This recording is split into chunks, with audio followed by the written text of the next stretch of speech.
Police and security officers to appear in court over the Marikana massacre. Gauteng mortuary workers ordered to return to work or face disciplinary action.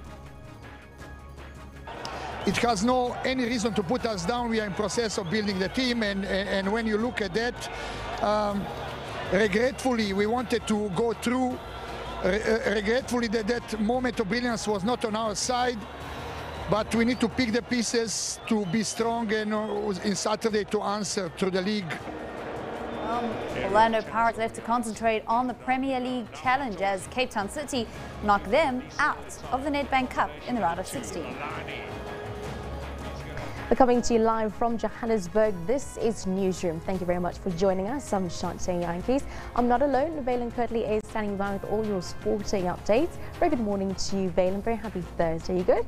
Happy Thursday to you too, Shantay. Thank you very much. Good to be in your company too and to bring you all your sports news. Lots to speak about when it comes to football, both here in South Africa as well as in Europe with the UEFA Champions League as the quarterfinal lineup has been concluded.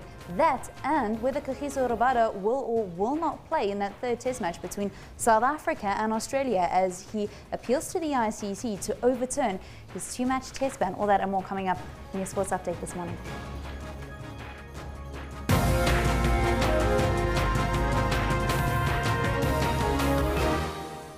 In your lead story at the top of the hour, National Prosecuting Authority boss Shaun Abrahams has told Parliament he's made the decision on whether or not to prosecute former President Jacob Zuma. He was briefing Parliament's Standing Committee on Public Accounts on the cases that the NPA is currently dealing with. Abrahams, however, declined to divulge what he had decided. He's saying that he was to inform former President Jacob Zuma first before announcing it to the nation. Earlier, the Constitutional Court dismissed a bid to stop Abrahams from announcing his decision on Zuma. The Council for the Advancement of the South African Constitution, or CASAC, had brought the application.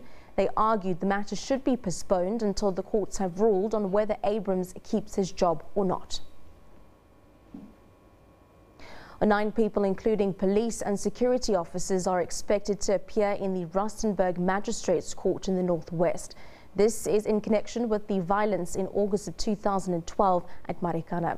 Well, they are accused of the murders during the unprotected strike at Lonman Mine in Marikana. The other charge relates to their failure to report that one of the arrested mine workers died in full view of the police. Well, this allegedly happened following the August 2012 tragedy. 34 people were killed on that day. Well, the Gauteng Health Department has warned mortuary workers against their unprotected go-slow. It gives them a final warning to resume their duties or face disciplinary action. Bodies have been piling up at Gauteng mortuaries, with families waiting desperately to bury their loved ones. Devastated at the loss of a family member, these families now have to deal with the uncertainty over the burial of their loved ones.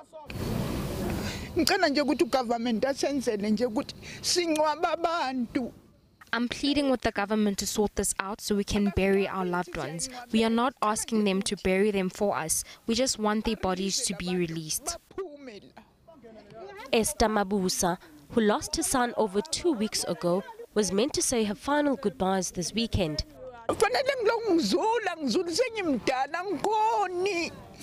I shouldn't be going up and down like this now. I'm old. I can't do this anymore. I just want to bury my Spiwe.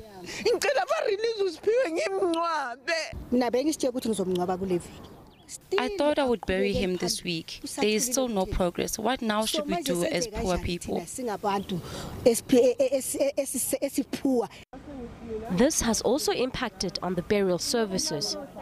Without death certificate, without the BI 1663, the families can't even go do their claims. So that's affecting because the claims is there to pay for the funeral. Pathology workers have downed tools for the second time since last year, claiming the 2017 agreement with the health department were not kept. The Gauteng Health Department says the striking workers have been given a final warning to resume their normal duties or face disciplinary action as they are in contempt of a 2016 Labour Court judgment. Workers' Union Nahau says the strike will continue until the department meets their demands. It's unclear at this stage until when will the bodies continue to pile up. For now, all these families want is to bury their loved ones soon. Lopang Alam, SABC News, Germiston in Ekurhuleni. Well, the NGO Equal Education is again asking the court to compel the Department of Basic Education to sharpen up the infrastructure norms and standards. It is asking the court to eliminate loopholes in school infrastructure law that make it easy for the department to escape certain responsibilities. The law outlines non-negotiable infrastructural needs for a school, ranging from decent sanitation, electricity and water, among others. In its answering affidavit, the department says it is doing all it can to meet the basic needs of all its schools. The case continues today in the Bisha High Court.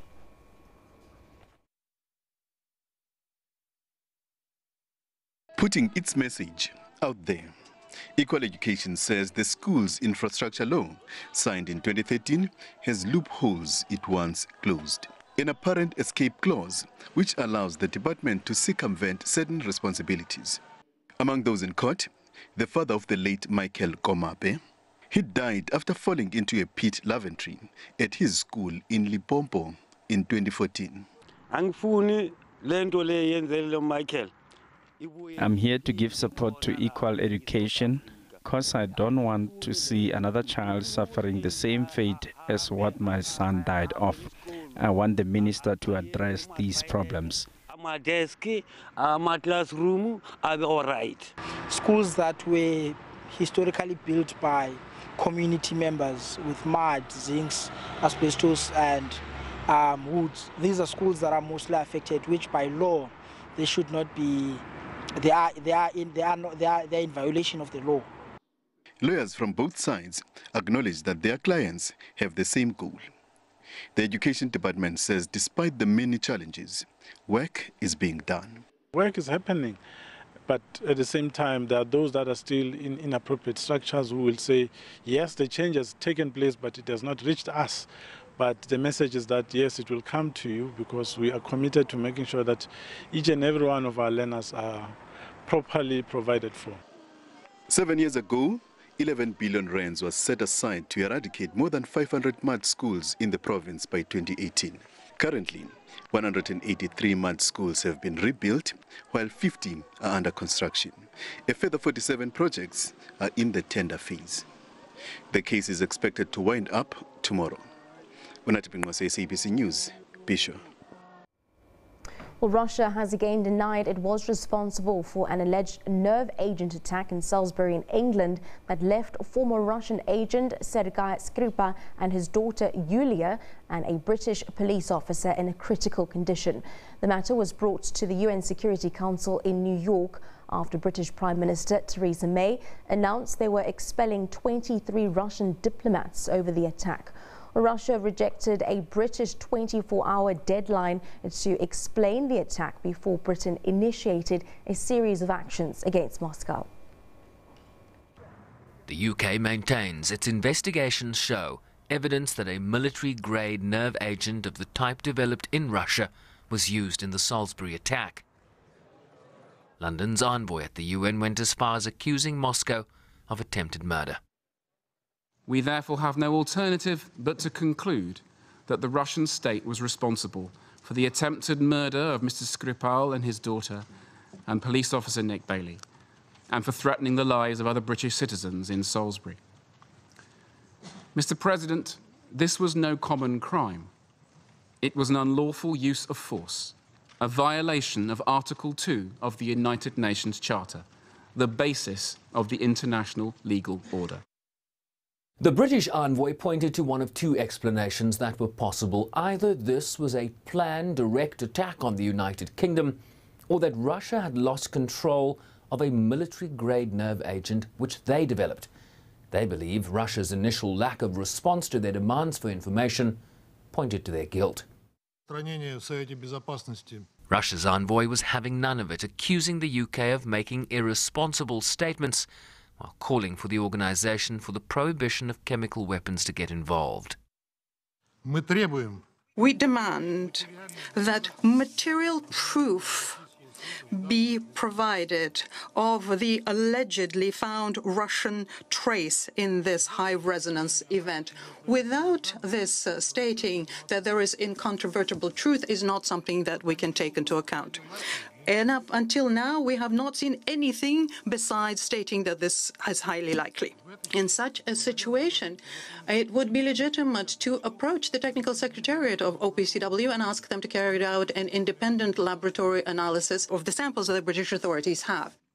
Those other folks. The UK also accused Russia of having a record of state-sponsored assassinations, including the killing of Russian defector Alexander Litvinenko, who was poisoned by radioactive materials in London in 2006. Sherwin Bryce-Pease, SABC News, New York.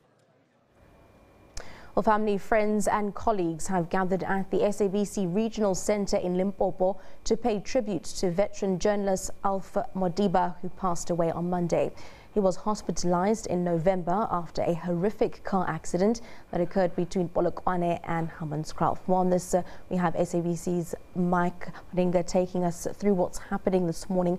Very good morning to you, Mike. Of course, the passing of Alf has left a void at the SABC's Polokwane regional office. Can you take us through some of his contributions? Good morning to you, Shante. Good morning to our viewers at home. You are indeed correct. We're coming to you live from the Polokwane office, the SABC regional office in Limpopo. You are indeed correct. In an hour's time, the memorial service of our late news guru, Ndate Alf Madiba, will start here at the SABC. There's a hall behind us called Studio 9C. That is where colleagues, friends, and everyone who interacted with Alf will be coming to pay their last respect in the form of a memorial service. You spoke about the legacy that Alf Madiba is leaving. Let us also indicate that Alf Madiba has contributed immensely to SABC. He started his career in 1982 as a news reporter in Johannesburg, Auckland Park. There are few things, a lot of things that he has done during his tenure at the SABC. He used to relate stories of how he used to cover KwaZulu-Natal when there were riots. He once explained a story where he was attacked by a mob carrying pangas and knob carries. When he was trying to drive away from them, his car capsized. They found him, but he pleaded for leniency and they allowed him to go.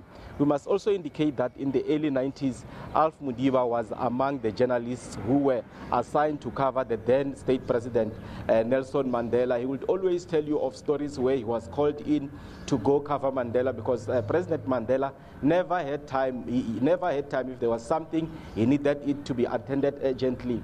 In October, he was relating a story of how he was called in immediately when he was babysitting.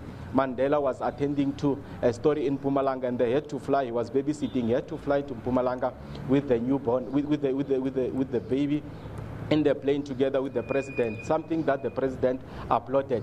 But we must also indicate that here in Polokwane is a sad day to us because we never thought we could be gathering today to pay our last respect to Bra Alf, as he was affectionately known. Bra Alf helped us a lot. I mean, he knew a lot about the news industry. He started in Johannesburg, he worked in KwaZulu-Natal, he worked in Pretoria. During the time of his passing, was the assignment editor in this office, the TV division to be precise.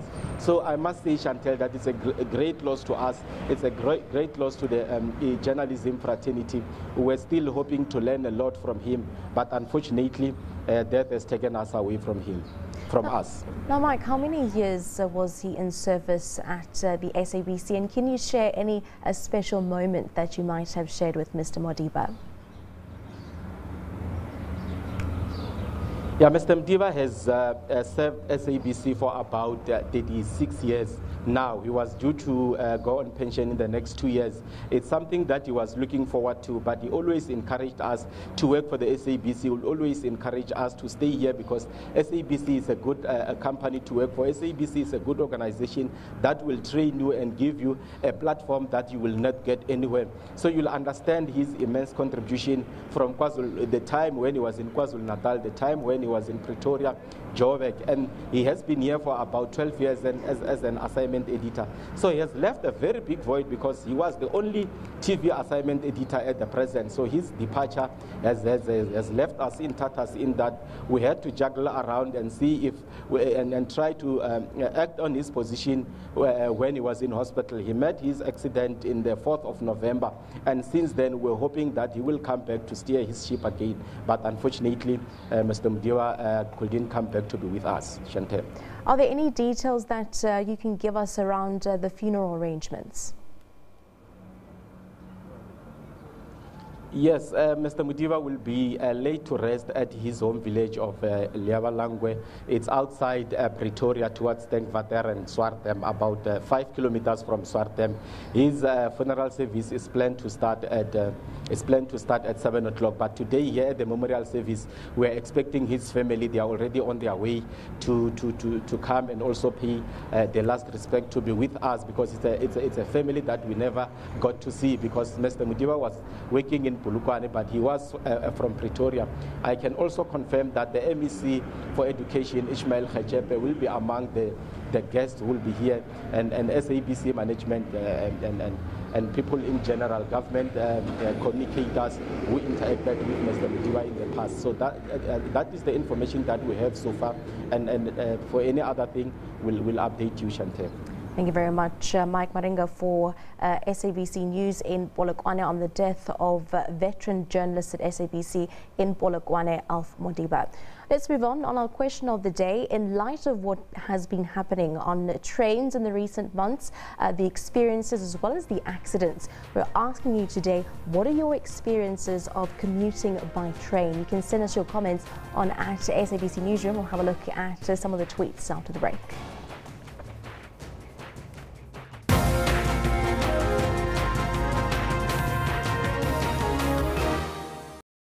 32 nations, 44 matches live on SABC 1 and 19 SABC radio stations. SABC is the official broadcaster of the 2018 FIFA World Cup Russia. After a horrific accident, major questions were asked. So step one, I asked myself, do I really want to die? And my answer to that was, I'm not sure. And then step two was, do I want my parents to bury me? And the answer to that was no.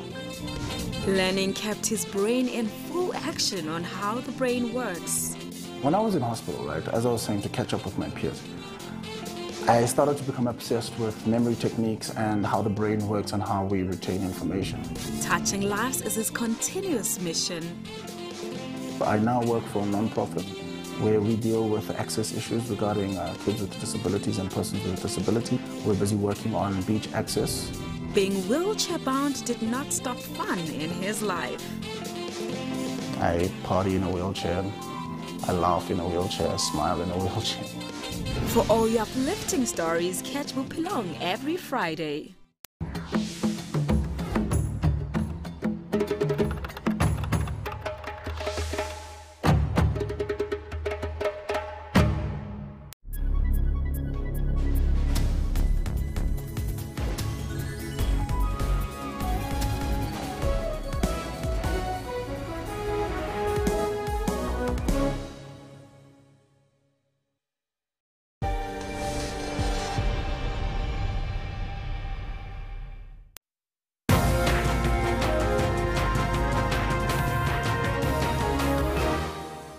Welcome back to Newsroom. Well, in light of some of the incidents that have been happening on trains nationwide, we're asking you today, what are your experiences of commuting by train? We've also asked you to send us your comments on at SABC Newsroom.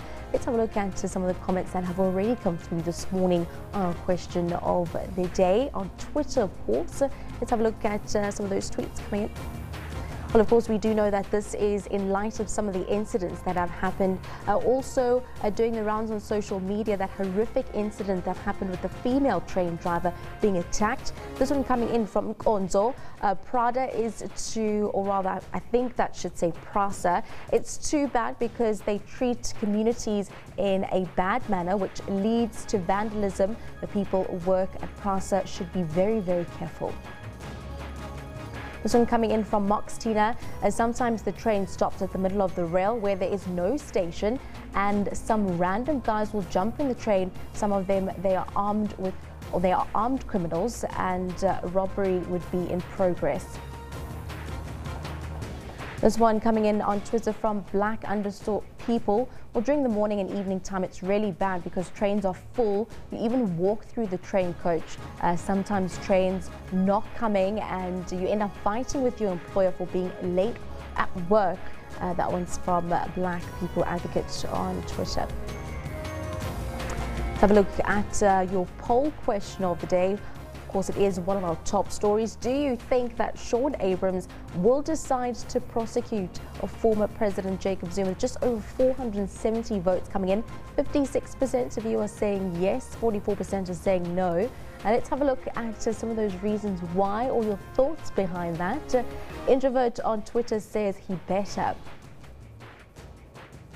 Master says yes, he has no choice, and he knows that the failure to do so, his credibility will be scrutinized once again. This one says he doesn't have a choice. Well, we're going to wait and see. We're waiting in bated breath for that announcement. We're not sure if it's happening today or not, but we'll keep an eye on that story. Let's move on now online on our Facebook page, SABC's Facebook page this morning. Let's have a look at what we can see there. Well, today the ANC Secretary General has called on health organizations to adopt a more preventative approach towards the outbreak of listeriosis. Then the Mpumalanga legislature wants to propose a law specific to albinism killings. Members of the legislature visited the family of 2 children killed recently. One of them was living with albinism. And finally, the deaths of councillors in the Umzimkulu municipality on the south of KZN have taken centre stage in the closing arguments of the Morane Commission. You can simply search for SABC Newsroom on Facebook, follow us and interact with us.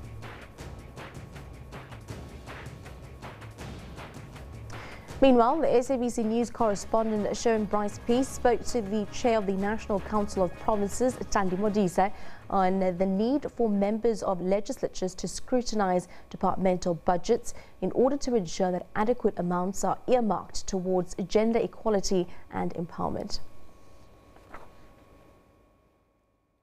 The chairperson of the National Council of Provinces, Ms. Thandi Modise, welcome back to New York, ma'am. Your sense of the role of parliamentarians in the debate we're having here at the CSW, focus very much on rural women, ensuring that they are not left behind. What is the role of organizations like the one you lead? It's important for us in the National Council of Provinces because we are always in the provinces. We get into all corners of South Africa. We talk to women, we talk to men, we talk to children, we talk to the destitute. We see what happens there. So it is incumbent on us, having listened to the needs of the people on the ground, who we say we represent as the National Council of Provinces, to begin to re-look at the way we do government business, the way we talk and we hold the executive to account, whether the policies work.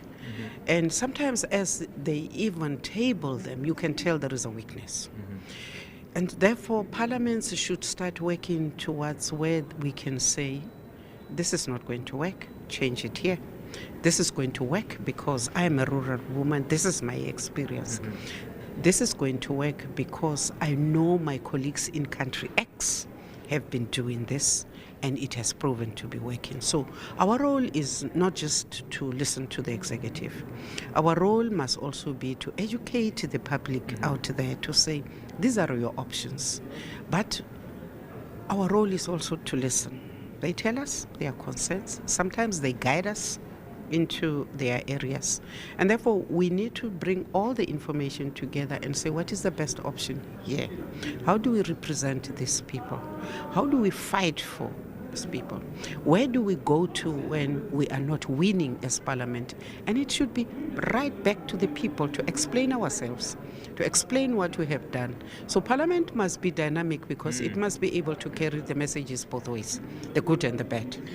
Is the question of women's empowerment and equality a robust issue in the national legislatures today? You know, we see this, we've seen Parliament become quite robust on a number of issues of late.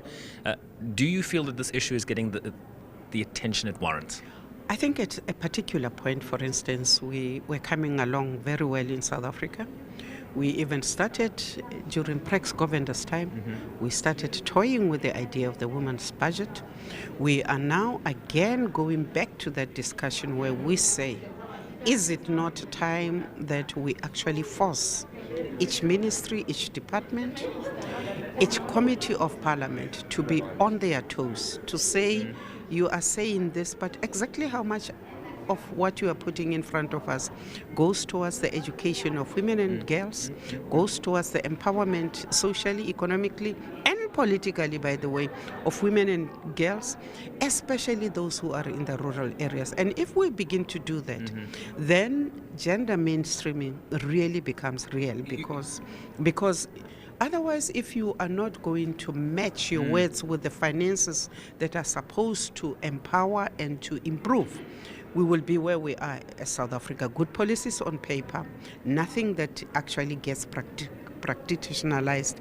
And therefore, I think that Parliament should really start saying, it's well and good, but we want to see action. We want to see gender budgeting in every department. We want to see gender budgeting in every department. It means that as Parliament, our committees, when they scrutinize the budget, when they scrutinize the laws, when they scrutinize whatever comes, they ask the question, and where are the women?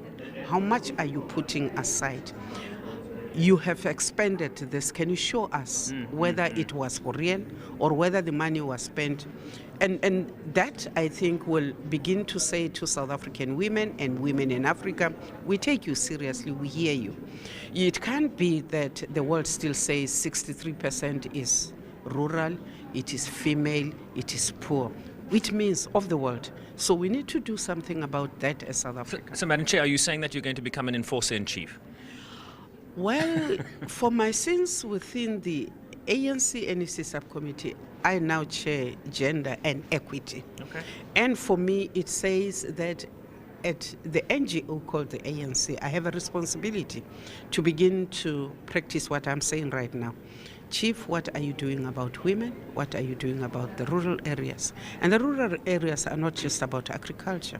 Let me ask you a final question. There's a sense that there's been somewhat of a regression in terms of women's representation, certainly in government structures, in the top 6 of the African National Congress. How concerned are you that this is a trend where political expediency is superseding the necessity of women's representation at the top structures?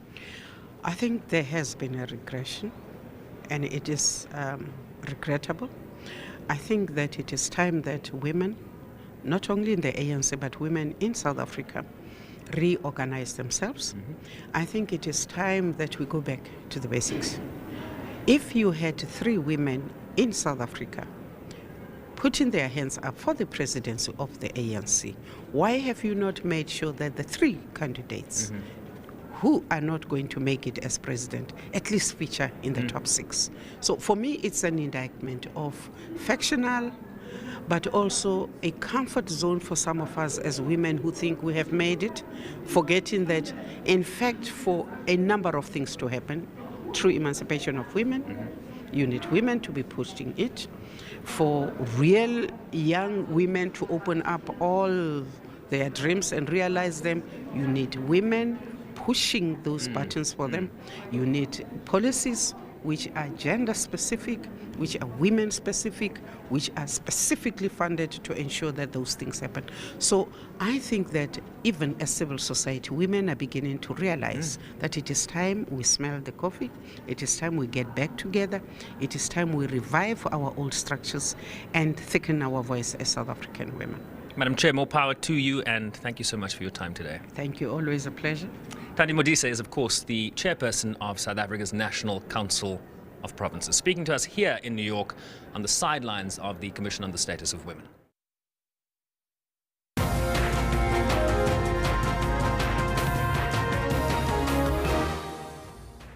Decisive leadership becomes the focus as Africa's governance monitoring instrument, APRM, marks its 15-year anniversary. Zimbabwean president promises his people that the economic changes will be the thing of the past.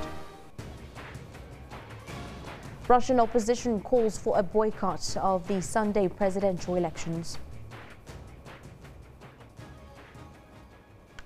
While the Minister of Communications, Nomvula Mokonyane, is currently briefing the media on the outcomes of the cabinet meeting held yesterday in Cape Town. Let's cross live. Make their inputs during this process of engagement, which will guide the solutions to take our country forward. As a caring and people-centered government, all stakeholders will be engaged during this process, and we also commit to make sure that we will appreciate any feedback that can enhance the approach towards land utilization, both for agriculture as well as for property ownership, particularly in the urban areas, without antagonizing one another.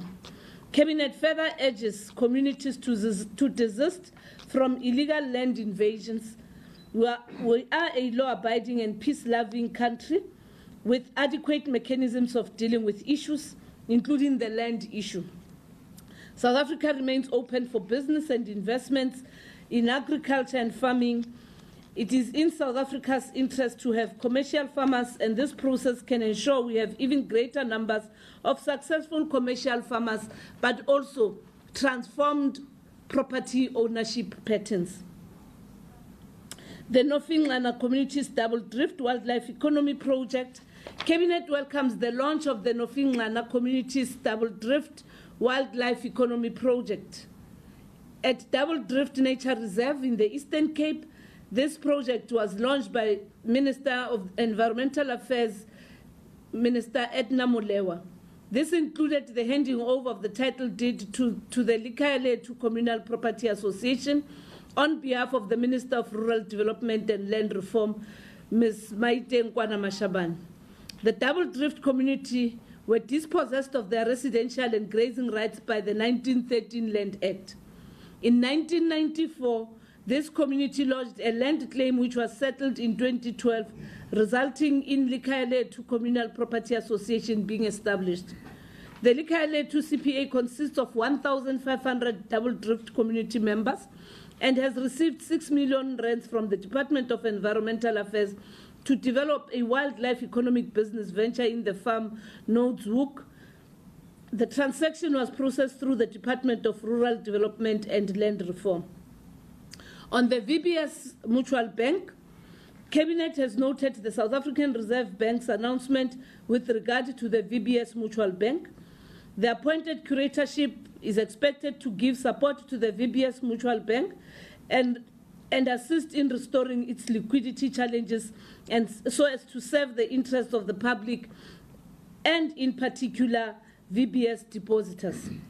Cabinet remains committed to the diversification and transformation of the financial sector without jeopardizing interests of the depositors. On the investment campaign, Cabinet welcomes the CEO's No campaign by Brand South Africa in collaboration with business leadership of South Africa to promote South Africa as an investment destination. This builds on our world-class infrastructure through Invest SA one-stop shop, research and development capabilities, innovation, and an established manufacturing base to support investors.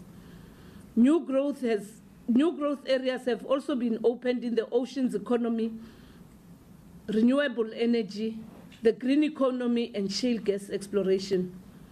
The campaign features CEOs from multinational corporations based in South Africa, sharing their insights on continued investments in South Africa. Cabinet encourages all South Africans, in the spirit of Tumamina, sweeping across our nation, to play their part by sharing their positive stories to build our country's reputation and grow its investment appeal. On the IPPs, Cabinet has noted the High Court case filed by 2 non-governmental organizations regarding government's decision to sign the power purchase agreements with 27 IPPs. The matter will be concluded by the High Court on the 27th of March 2018. In the spirit of constitutionalism and the rule of law, the signing has been postponed. Cabinet affirms the commitment to resolve the matters around such programs. These projects will provide, as it has been presented to Cabinet, 61,600 full-time jobs, 95% of which are for South African citizens, specifically targeting young people. Cabinet reaffirms its commitment to a solid public-private partnership as we pursue our energy transition objectives of the future and a better life for all. This is needed to bring much-needed policy and regulatory certainty and maintain South Africa's position as an energy investment destination of choice. And once more, in the spirit of Tumamina and partnership, including collaboration, the Department of Energy will continue to engage with critical stakeholders, particularly organized labor, communities that may be affected, youth organizations, as well as any other interested party, to ensure that we find one another in the pursuance of growing our economy in a much more inclusive manner without undermining the concerns that have been raised by organized labor. On listeriosis, Cabinet extends its heartfelt condolences to the families and friends of those who lost their lives after contracting listeriosis, and wishes those who are recuperating a speedy recovery. More than 180 people died, and 940 cases were reported in South Africa. Cabinet is encouraged by the intensive efforts of the Department of Health, the National Institute for Communicable Diseases, and the World Health Organization to stop the Listeria bacteria from spreading. To further strengthen these efforts, the Minister of Health, Dr. Aaron Motsoaledi, will meet with the South African Nursing Council on Thursday, the 15th of March 2018.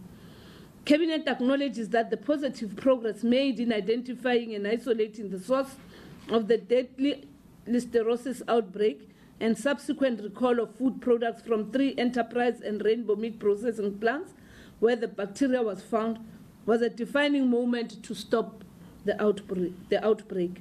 The foodborne disease was first identified in June 2017.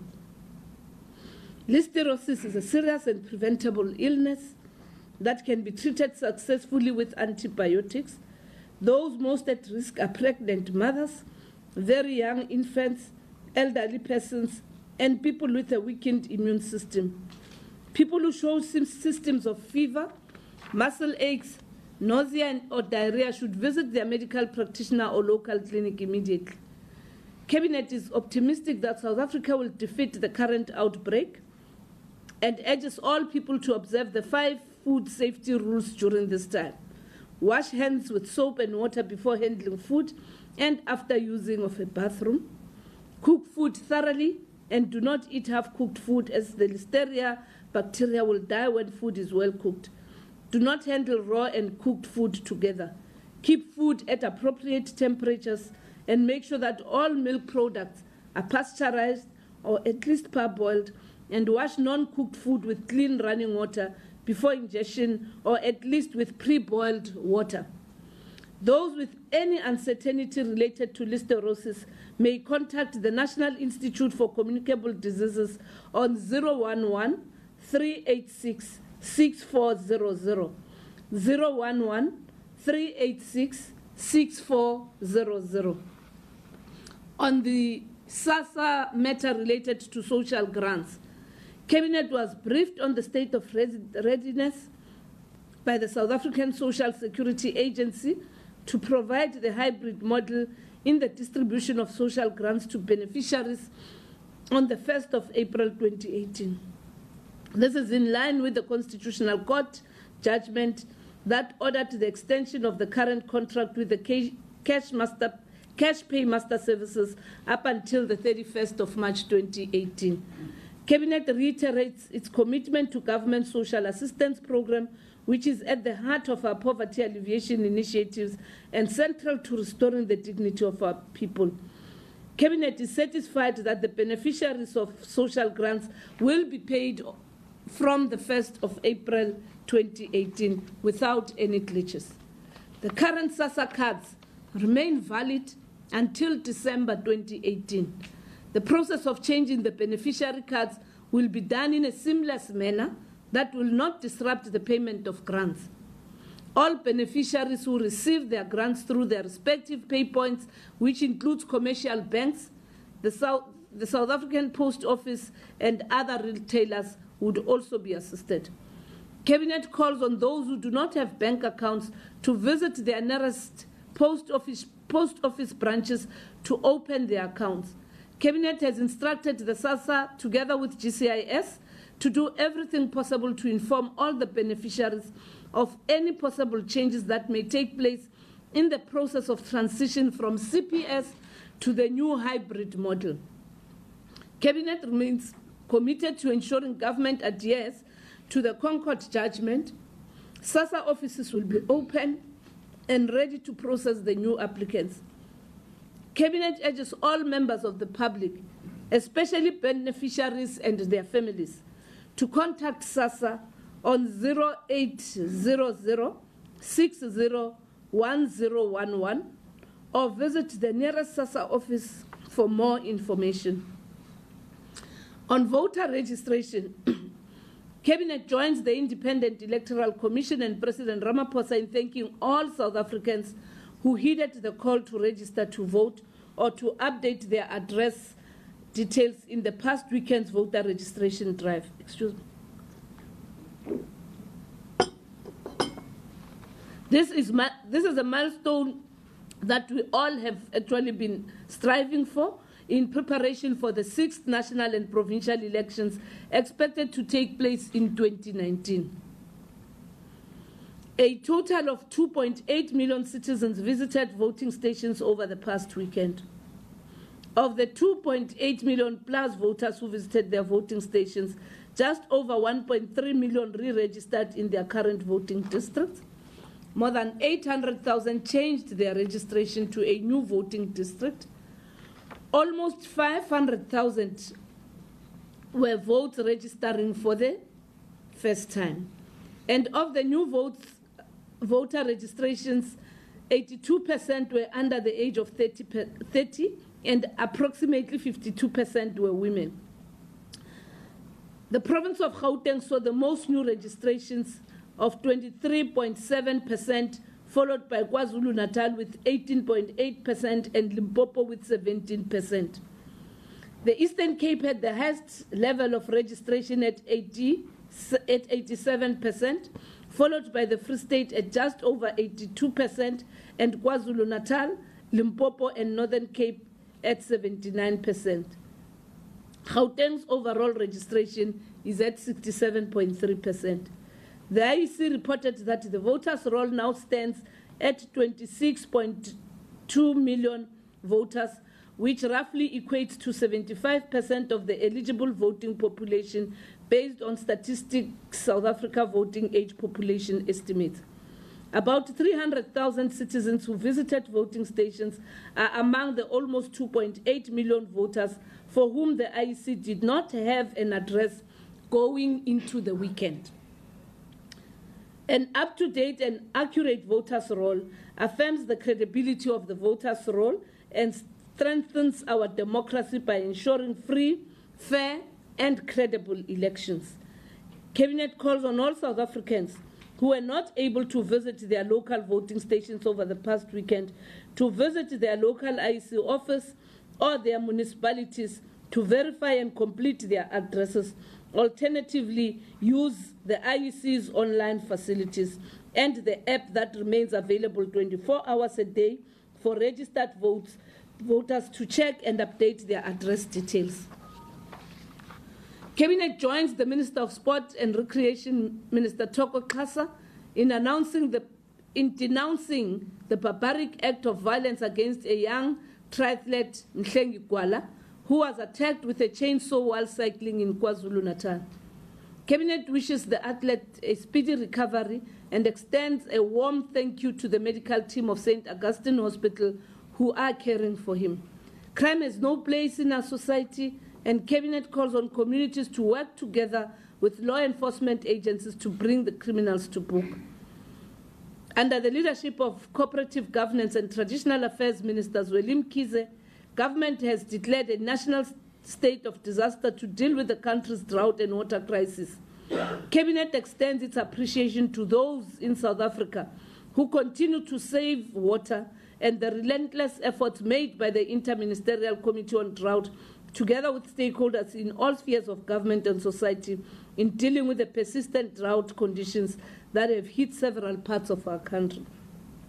Apart from the fact that South Africa is a water-scarce country, Cabinet is assured that we remain a preferred choice of destination for tourists. On decisions taken in Cabinet, Cabinet approved that the agreement annexure of the Southern African Development Community SADC Protocol on Finance and Investment be tabled in Parliament for ratification. The purpose of this is to harmonize financial and investment policies of SADC member states so that they are consistent with the objectives of SADC. This will ensure that any changes to financial and investment policies in one member state does not necessitate undesirable adjustments in other member states. The aim of the amendments are to preserve the right of governments to regulate in the public interest and to balance the rights and obligations of investors and government. Cabinet approved the tabling of the revised and renamed United Nations Standard Minimum Rules for the Treatment of Prisoners in Parliament.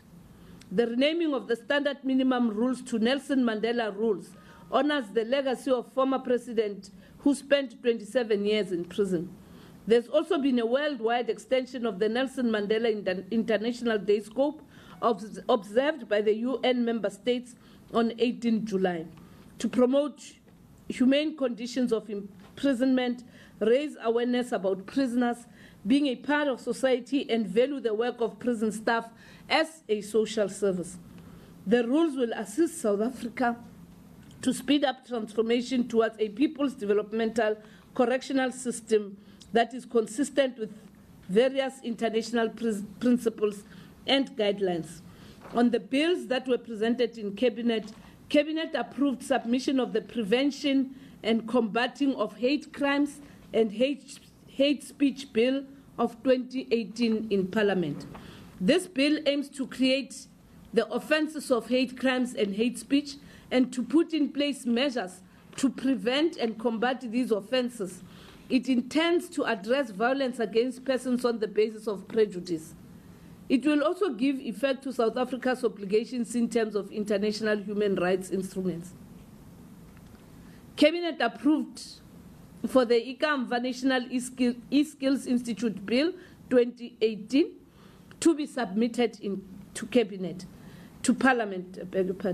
The bill provides for the establishment of INESI as a legal entity with its own legislation to address e-skills, which are the digital skills capacity challenges in South Africa.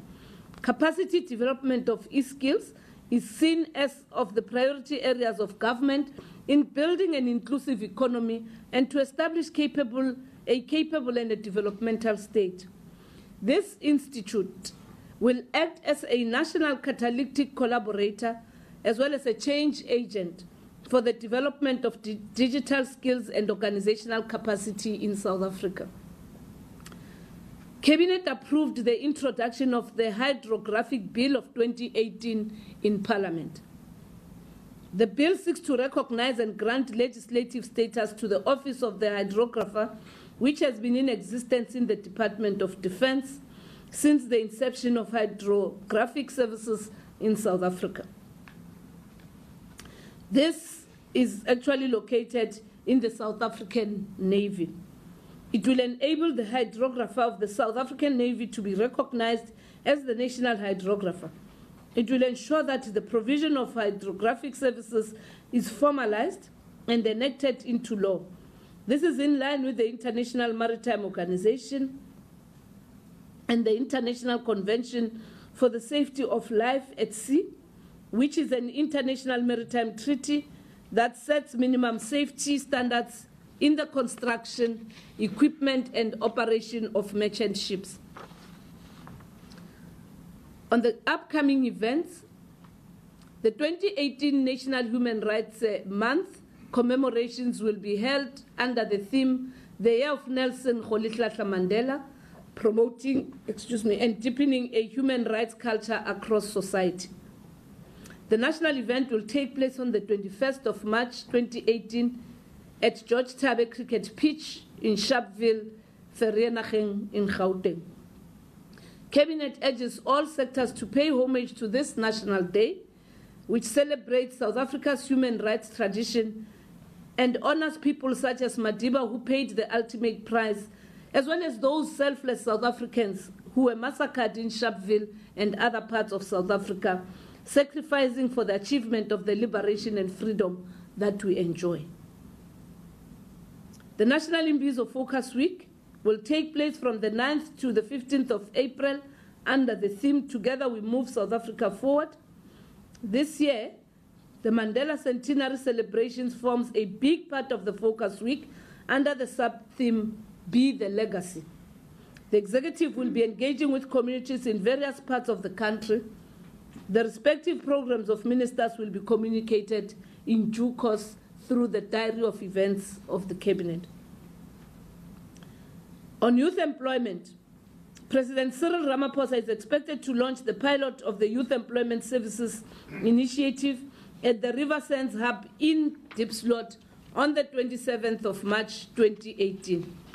This initiative, in collaboration with the private sector, aims to empower 1 million young people over the next 5 years to become economically active, either as a member of the workforce or running their own businesses or finding their passion for further study.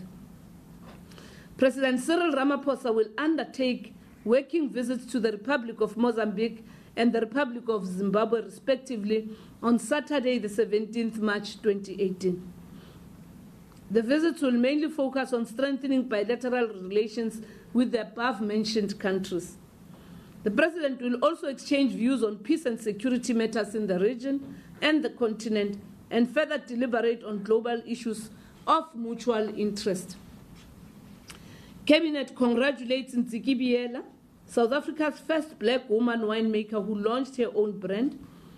With a degree in viticulture from Stellenbosch University plus 13 years working experience, her Aslina wines will in 2018 sell 12,000 bottles in the USA, Germany, Taiwan, and Ghana. Cabinet congratulates Caster Semenya on breaking the South African 1,000 meters record that stood for 35 years at the Athletics Grand Prix meeting held at Tex in Pretoria. Caster won the race in a time of 2 hours, 35 minutes and 44 seconds, beating the old, 2 minutes, yes. Thank you that you are alert. 2 minutes, 35 seconds, beating the old record set in 1983 by Elise Wicksell by almost 2 seconds. Cabinet also commends Semenya for fulfilling her long-held goal to get a university degree when she completed her diploma in sports science at the Northwest University in Potch.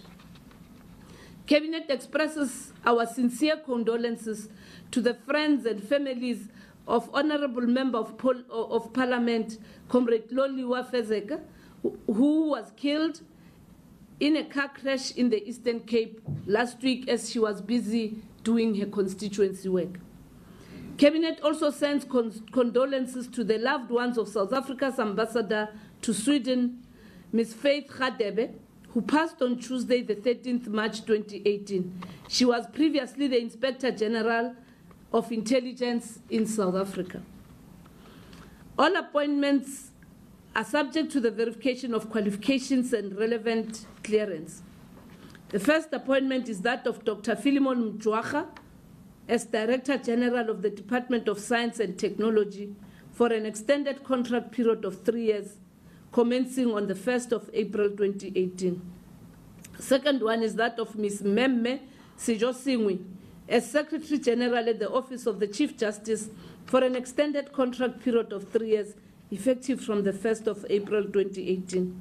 The third one is of Ms. Tuli Ikhatebe as Executive Director at the Center of Public Service Innovation for an extended contract period of 6 months.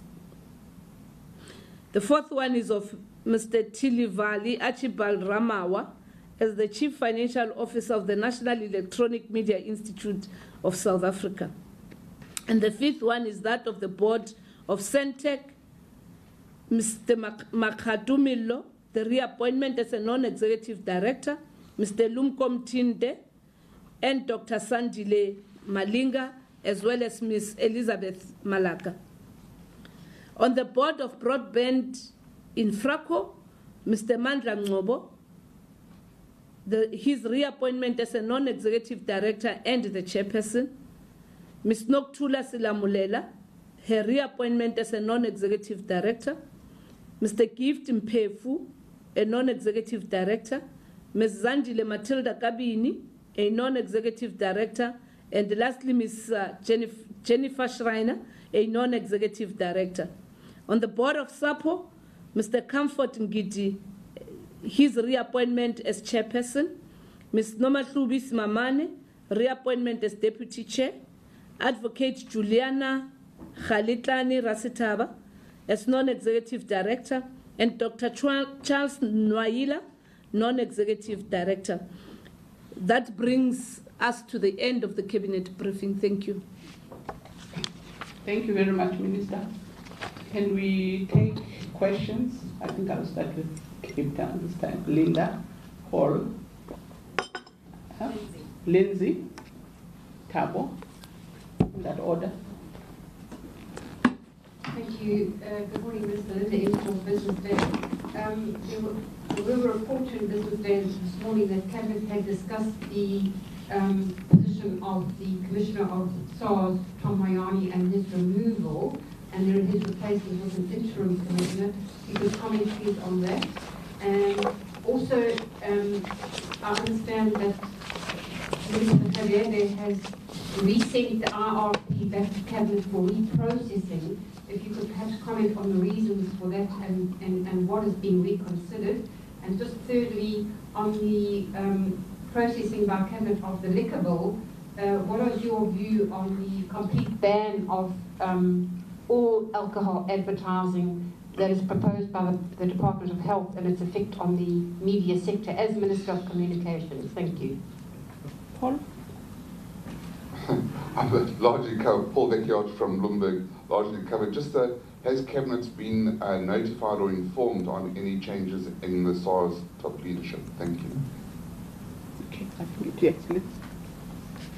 Lindsay Denklinger, Eyewitness News. Just with regard to the SASA matter, while Cabinet was being briefed yesterday, at the same time officials from the agency was telling a portfolio committee that it won't have a cash service provider up and running by July. There's still the court case outstanding. So on what basis is Cabinet so convinced? How did you determine that you're satisfied that there will be no glitches when there are also the matter of a contingency plan that hasn't been costed, haven't quite worked out how that will all work out if they were to have to transport people to get their grants at pay points?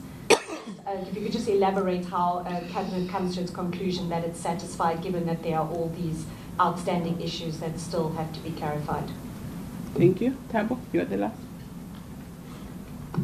Thank you. My name is Tabo Mugoni. I work for the Sunday Times. I'm largely covered by Linda's questions, but I would add to say on the liquor bill, has anyone at the SABC, be it executives or the board, raised the financial implications of the liquor bill, specifically on the public broadcaster? Thanks. Thank you very much. Minister, should I take the Pretoria or you want to respond? Okay, Pretoria, can we take?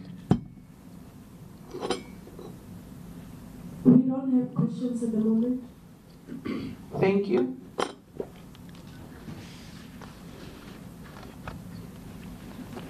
Thank you very much for the questions. Just to summarize on all SARS-related matters, none of these issues were brought before Cabinet, either through the Acting Minister of Finance or through, yes, the Minister is abroad. Oh, yeah, no? It excites, eh? Yes. Yes, none of these issues were actually brought before Cabinet, and therefore they could not actually be discussed. if Minister Khatebe has redirected the issues around the IPP to be submitted to Cabinet, it means they will serve in the next Cabinet. On the SASA issues,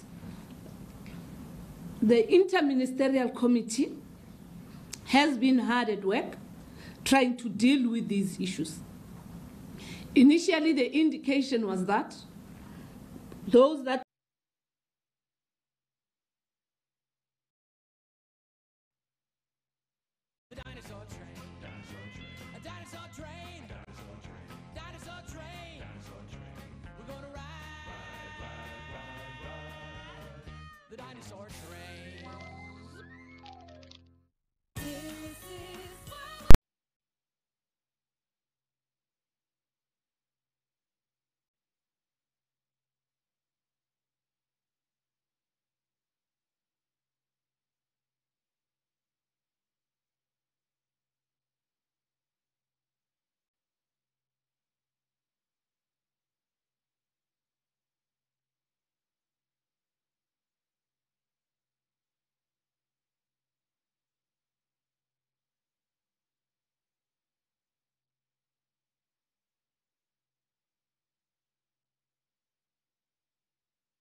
department meets their demands. It's unclear at this stage until when will the bodies continue to pile up. For now, all these families want is to bury their loved ones soon. Lopang Alam, SABC News, Germiston in Ekurhuleni. Well, the NGO Equal Education is again asking the court to compel the Department of Basic Education to sharpen up the infrastructure norms and standards. It is asking the court to eliminate loopholes in school infrastructure law that make it easy for the department to escape certain responsibilities. Well, the law outlines non-negotiable infrastructural needs for a school ranging from decent sanitation, electricity and water, among other things. In its answering affidavit, the department says it is doing all it can to meet the basic needs of all its schools. Well, the case continues today in the Bishu High Court. Putting its message out there, Equal Education says the school's infrastructure law, signed in 2013, has loopholes it once closed. An apparent escape clause, which allows the department to circumvent certain responsibilities. Among those in court, the father of the late Michael Komape. He died after falling into a pit lavatory at his school in Limpopo in 2014. I'm here to give support to Equal Education because I don't want to see another child suffering the same fate as what my son died of. I want the minister to address these problems. My desk, my classroom are all right. Schools that were historically built by community members with mud, zincs, asbestos and woods. These are schools that are mostly affected, which by law they should not be. They are in violation of the law. Lawyers from both sides acknowledge that their clients have the same goal. The Education Department says despite the many challenges, work is being done. Work is happening, but at the same time, there are those that are still in inappropriate structures who will say, yes, the change has taken place, but it has not reached us. But the message is that, yes, it will come to you because we are committed to making sure that each and every one of our learners are properly provided for. 7 years ago, 11 billion rands was set aside to eradicate more than 500 mud schools in the province by 2018. Currently, 183 mud schools have been rebuilt, while 50 are under construction. A further 47 projects are in the tender phase. The case is expected to wind up tomorrow. SABC News, Bishu. Well, President Cyril Ramaphosa should champion the drive to ensure that rural women are at the center of all policy shifts in the country. Well, that was among the messages emanating from a South African side event at the Commission on the Status of Women in New York, which focused on making the economy work for rural women and girls. The interactive dialogue included a cross-section of interventions that included government, the United Nations, as well as the civil societies. Sharing national perspectives and learning about best practices. Among them a microfinancing bank in Kenya that is reaching millions of women. Kenya has given us a very good model in how they were able to make sure that rural women in Kenya are able to access microfinancing. There's a very big cooperative that they have put of over 2 million women who are able to access microfinancing to do any form of business, but with special focus on agriculture and value chain activities. And I think it's one of the good practices that we have to take and learn from. UN Women urge South Africa's men, starting with the president, to lead the way in placing women at the center of all policies. We were happy to see that the president himself made a statement. We need him to be the champion of this work.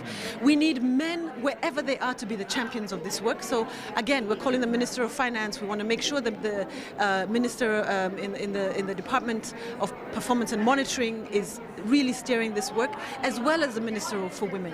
My sense is that there has been sort of political commitment to it. There is legislation around it, but there hasn't been money behind it. That is what we need to do, is to really move budgets in the country as if women matter. And with rural women and girls on the periphery, calls for the economy of production to be moved into their hands, including around questions of land expropriation. Unless young women advocate and advocate strongly that happens, it won't happen. The dialogue now on land expropriation without compensation is about men getting land. It has nothing to do with women. You can interview me 5 years from now. We will be fighting. Even if we've done land expropriation well and the land has been expropriated, women will still be saying we are not there. Pushing for social norms in rural areas to be addressed. When young women do not have space, you can have all legislation that you want. When you do not create a space where a young 15-year-old in a rural area where there are chiefs, where women are not even allowed to have space to speak, you are then not going to be able to harness even their ideas of what they need. The Commission on the Status of Women concludes on March 23rd. Sherwin Bryceby's SABC News, New York. News abroad, Russia has again denied it was responsible for an alleged nerve agent attack in Salisbury in England that left former Russian agent Sergei Skripal and his daughter Yulia, as well as a British police officer, in a critical condition. The matter was brought to the UN Security Council in New York after British Prime Minister Theresa May announced that they were expelling 23 Russian diplomats over the attack. Russia rejected a British 24-hour deadline to explain the attack before Britain initiated a series of actions against Moscow. The UK maintains its investigations show evidence that a military-grade nerve agent of the type developed in Russia was used in the Salisbury attack. London's envoy at the UN went as far as accusing Moscow of attempted murder. We therefore have no alternative but to conclude that the Russian state was responsible for the attempted murder of Mr. Skripal and his daughter and police officer Nick Bailey, and for threatening the lives of other British citizens in Salisbury. Mr. President, this was no common crime. It was an unlawful use of force, a violation of Article 2 of the United Nations Charter, the basis of the international legal order. The British envoy pointed to one of two explanations that were possible. Either this was a planned direct attack on the United Kingdom, or that Russia had lost control of a military-grade nerve agent which they developed. They believe Russia's initial lack of response to their demands for information pointed to their guilt. Russia's envoy was having none of it, accusing the UK of making irresponsible statements while calling for the Organization for the Prohibition of Chemical Weapons to get involved. We demand that material proof be provided of the allegedly found Russian trace in this high-resonance event. Without this stating that there is incontrovertible truth is not something that we can take into account. And up until now, we have not seen anything besides stating that this is highly likely. In such a situation, it would be legitimate to approach the technical secretariat of OPCW and ask them to carry out an independent laboratory analysis of the samples that the British authorities have. The UK also accused Russia of having a record of state-sponsored assassinations, including the killing of Russian defector Alexander Litvinenko, who was poisoned by radioactive materials in London in 2006. Sherwin Bryceby's SABC News, New York. Well, on our question of the day today, we are asking you, what are your experiences of commuting by train? This is in light of the recent incidents that have taken place on trains, as well as the accidents that we've seen in and around the train stations. You can send us your comments on @SABC Newsroom. We'll have a look at some of your tweets, but we'll take a break.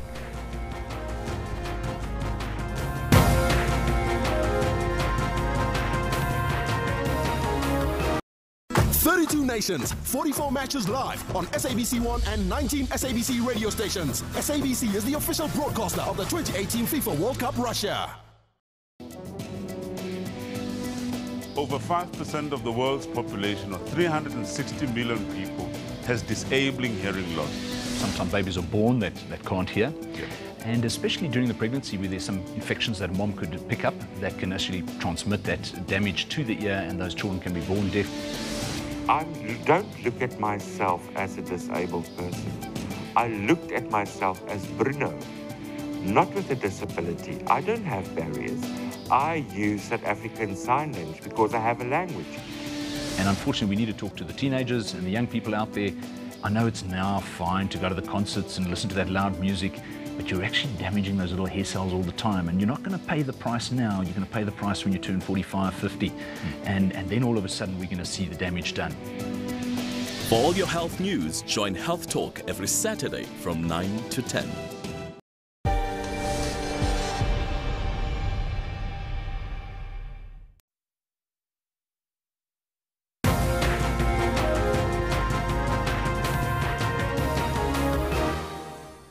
Well, National Prosecution boss Shaun Abrahams says that he is ready to announce his decision on whether or not to prosecute former President Jacob Zuma, but will he prosecute? The acts that former President Zuma was charged with, he was charged with acts that arose as a result of conduct that had to do with him occupying a government position. We were able to ascertain that the total cost of President Jacob Zuma's attempts to avoid prosecution in fact amount to 32.4 million rand. There's a statement about the NPA being politically captured. That is completely incorrect. Well, back to the question of the day, we're asking you, what are your experiences of commuting by train? You can continue to send in your comments. Let's have a look at the comments that have already come in on our Twitter page this morning, the handle there at SABC Newsroom. Lekasa says, most train commuters think that they own the trains. They must know that trains do have some technical problems like other transports. Vehicles also have tyre punctures, as would a car. Pex or Zed Loka on Twitter says, via Prasa, it's too bad because they treat commuters in a bad manner, which leads to vandalism. And indeed, running our poll question of the day, it is linked to that top story. Do you think Shaun Abrahams will decide to prosecute former President Jacob Zuma? We're all waiting in bated breath hearing that. Just over 700 votes coming in. 57% of you are saying yes. 43% of you are saying no. Let's have a look at some of the tweets that have been coming in on our Twitter page on our poll. Andisa says he must be prosecuted. No one is bigger than the law. Peter says it's a big no. Yeah, we're just going to have to wait and see. Thank you very much for participating in both our question and poll. Staying online, let's have a look at what's happening on our Facebook page this Thursday morning. Well, the African National Congress's Secretary General Ace Makashule has called on health organizations to adopt a more preventative approach towards the outbreak of listeriosis. And then the Mpumalanga legislature wants to propose a law specific to albinism killings.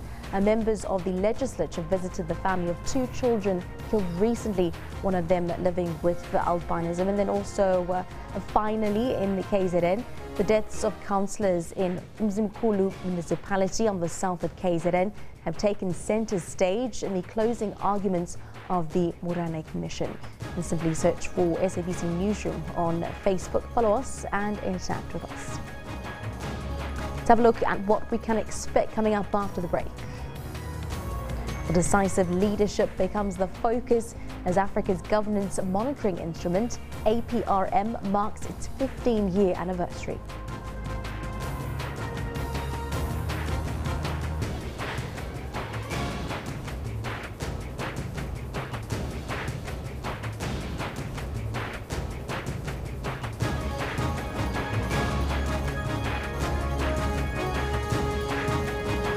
Indeed. Let's take a short break here on SABC Newsroom. When we come back, all the top stories, back headlines, as well as some sports.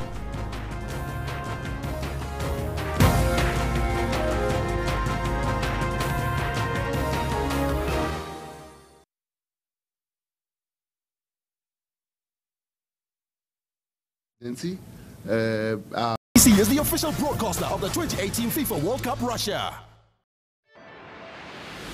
Violence against women, it also talks to such behavior where teachers, instead of educating kids and give them dignity, they strip them of their dignity. The First Lady. The First Lady, her action, it's just unacceptable. I must say that it cannot be condoned. If I had it my way, I would say we had to act and make sure that he goes to jail. This scourge is not ceasing. The angry people, the intolerant, it's so huge. So then the scourge finds itself within that particular environment. You cannot say that it's a standalone. It's influenced by social ills, economic challenges. Join me in Port Sedu live every Monday to Thursday at 17:30.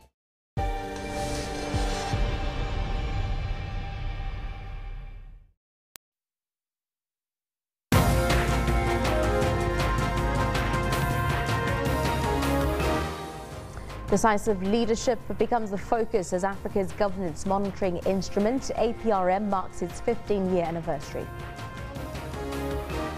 Zimbabwean president promises his people that the economic changes will be a thing of the past.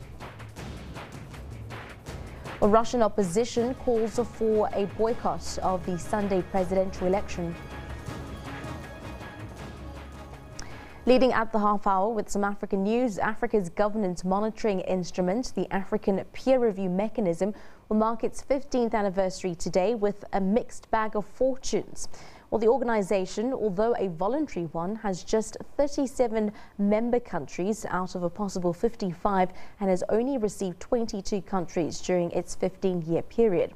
Well, the APRM Secretary says that it boasts a number of milestones, including getting African governments to talk about governance, the formation of structures to address weak leadership in their countries, and early warning systems that have helped stem conflict.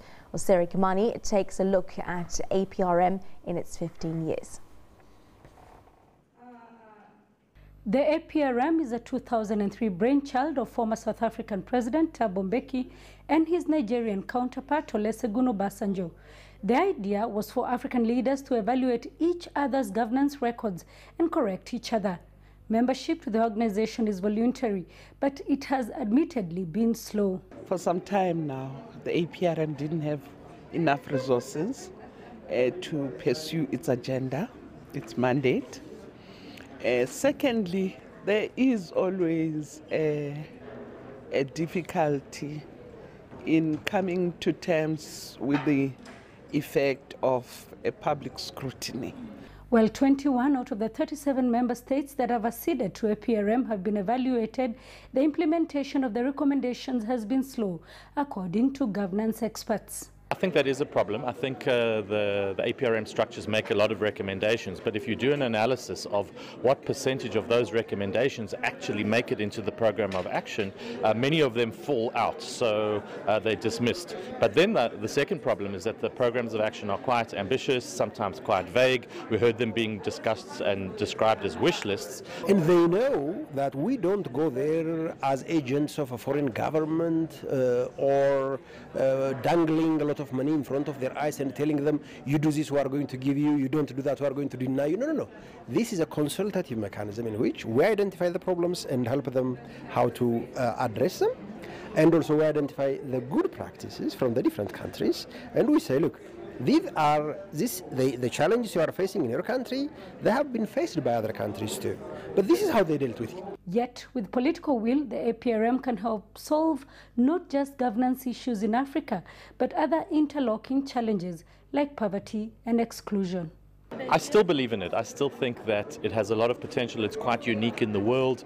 It allows African countries to really introspect. It's about keeping promises to our own citizens. 5 countries will be reviewed this year as the APRM continues on its revival mission.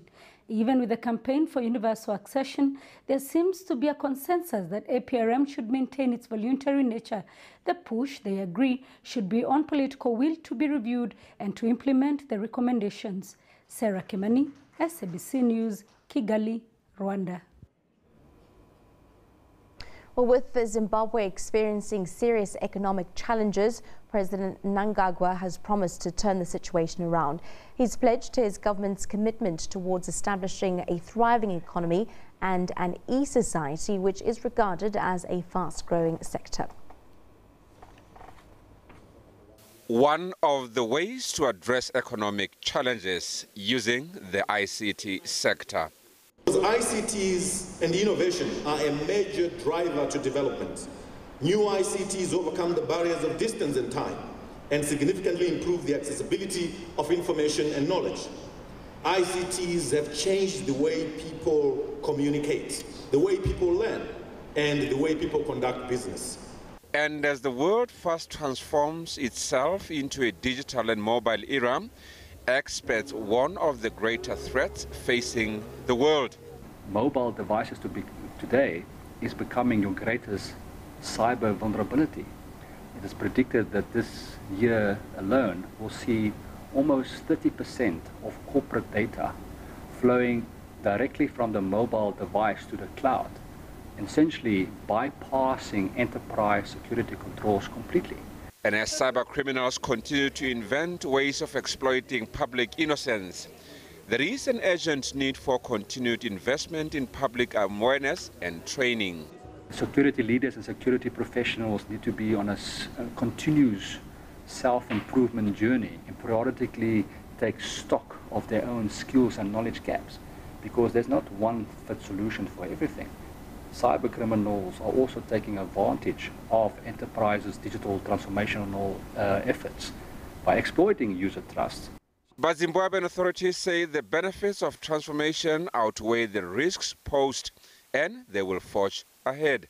My government remains committed to speeding up the implementation of e-governance, which will enhance communication services between government to government, government and business, government and citizens, government to employee, as well as the back office processes to smoothen interactions within the entire government machinery.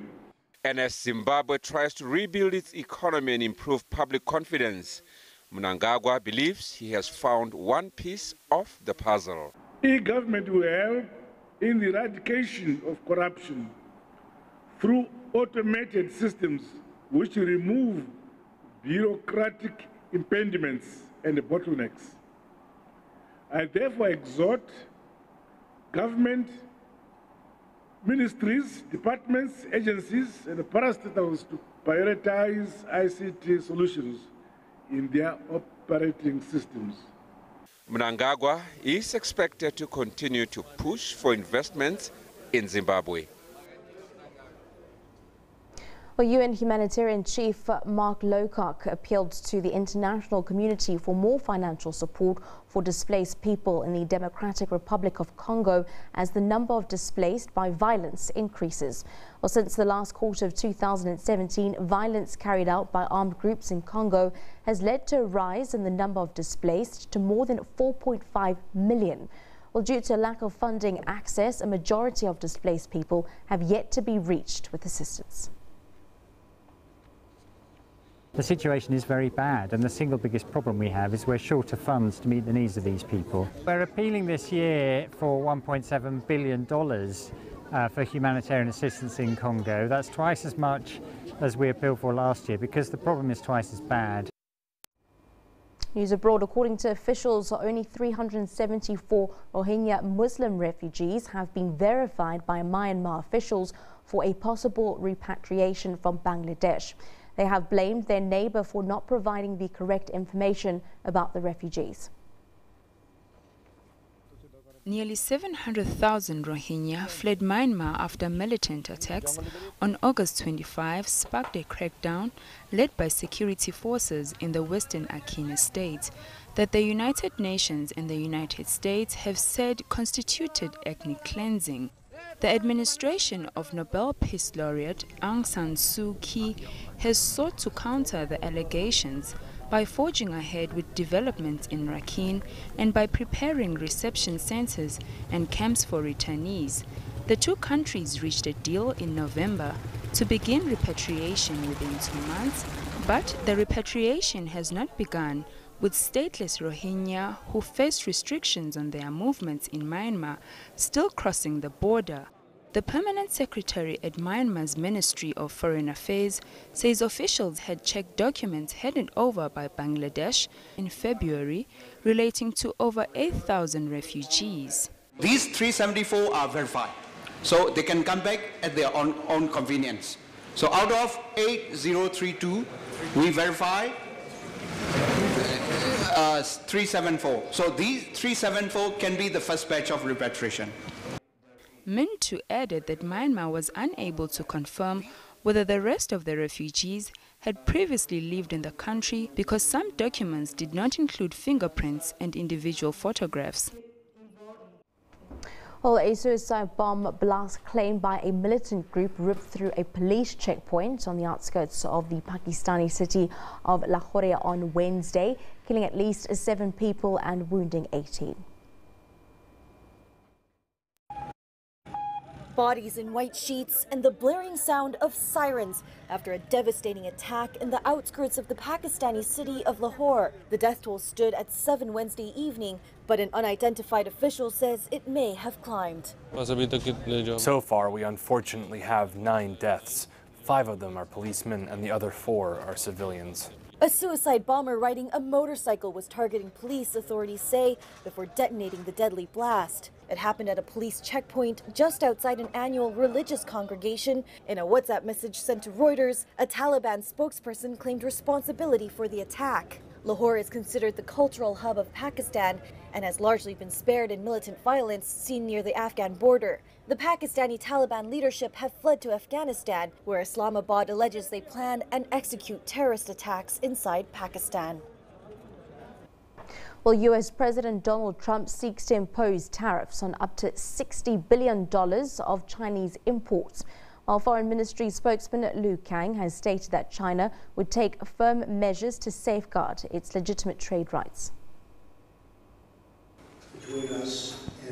It's a $99 billion correction to a Donald Trump tweet last week, giving more teeth to the president's potential trade moves on China. A White House spokesman said Wednesday they're pressing Beijing to slash its trade surplus with the U.S. by $100, not $1 billion. The lower number was what Trump had tweeted last week.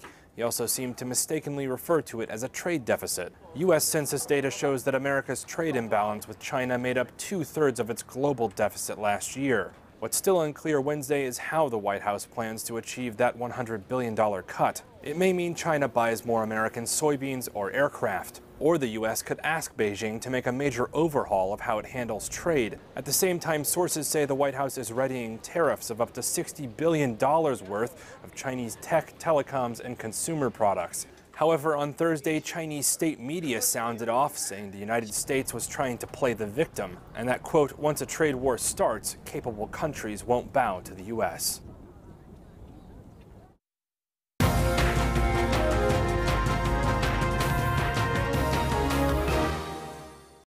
32 nations, 44 matches live on SABC 1 and 19 SABC radio stations. SABC is the official broadcaster of the 2018 FIFA World Cup Russia.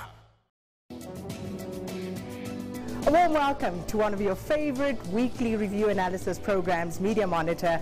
So let's look at the race itself. It's just becoming a personality contest where people just want somebody to guard their own vested interest. And I feel that the country is at a point now where we need some sort of change. It is ANC policy that they will have to implement. We fairly know the direction the ANC wants to take. As a leader, you have to implement. So what was it like on the ground in Kenya? Well, the country is divided. The country is very divided. I think within the country, for me, the one person that I criticize severely, and I'm not very happy with his approach, is Raila Odinga, with him pulling out. Stay tuned to Media Monitor and catch on analysts unpacking top stories every Sunday from 9 a.m. When I was passing the casino, I said, that edge came, said, just try, you never know. You might go home with 80,000, times 4 the amount that you have. And that stupid day, I lost all my money.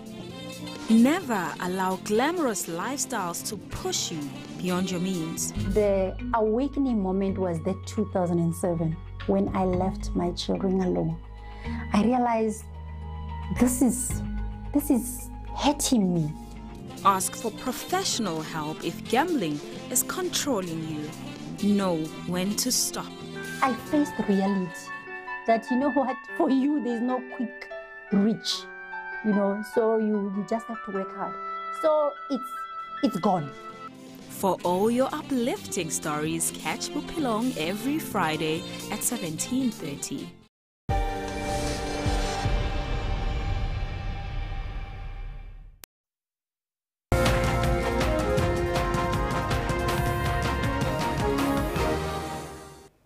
Welcome back to the show. Thanks for staying with Newsroom. Let's bring you your sports news now. News just in, Danny O'Down will stand unopposed for the Safa presidency.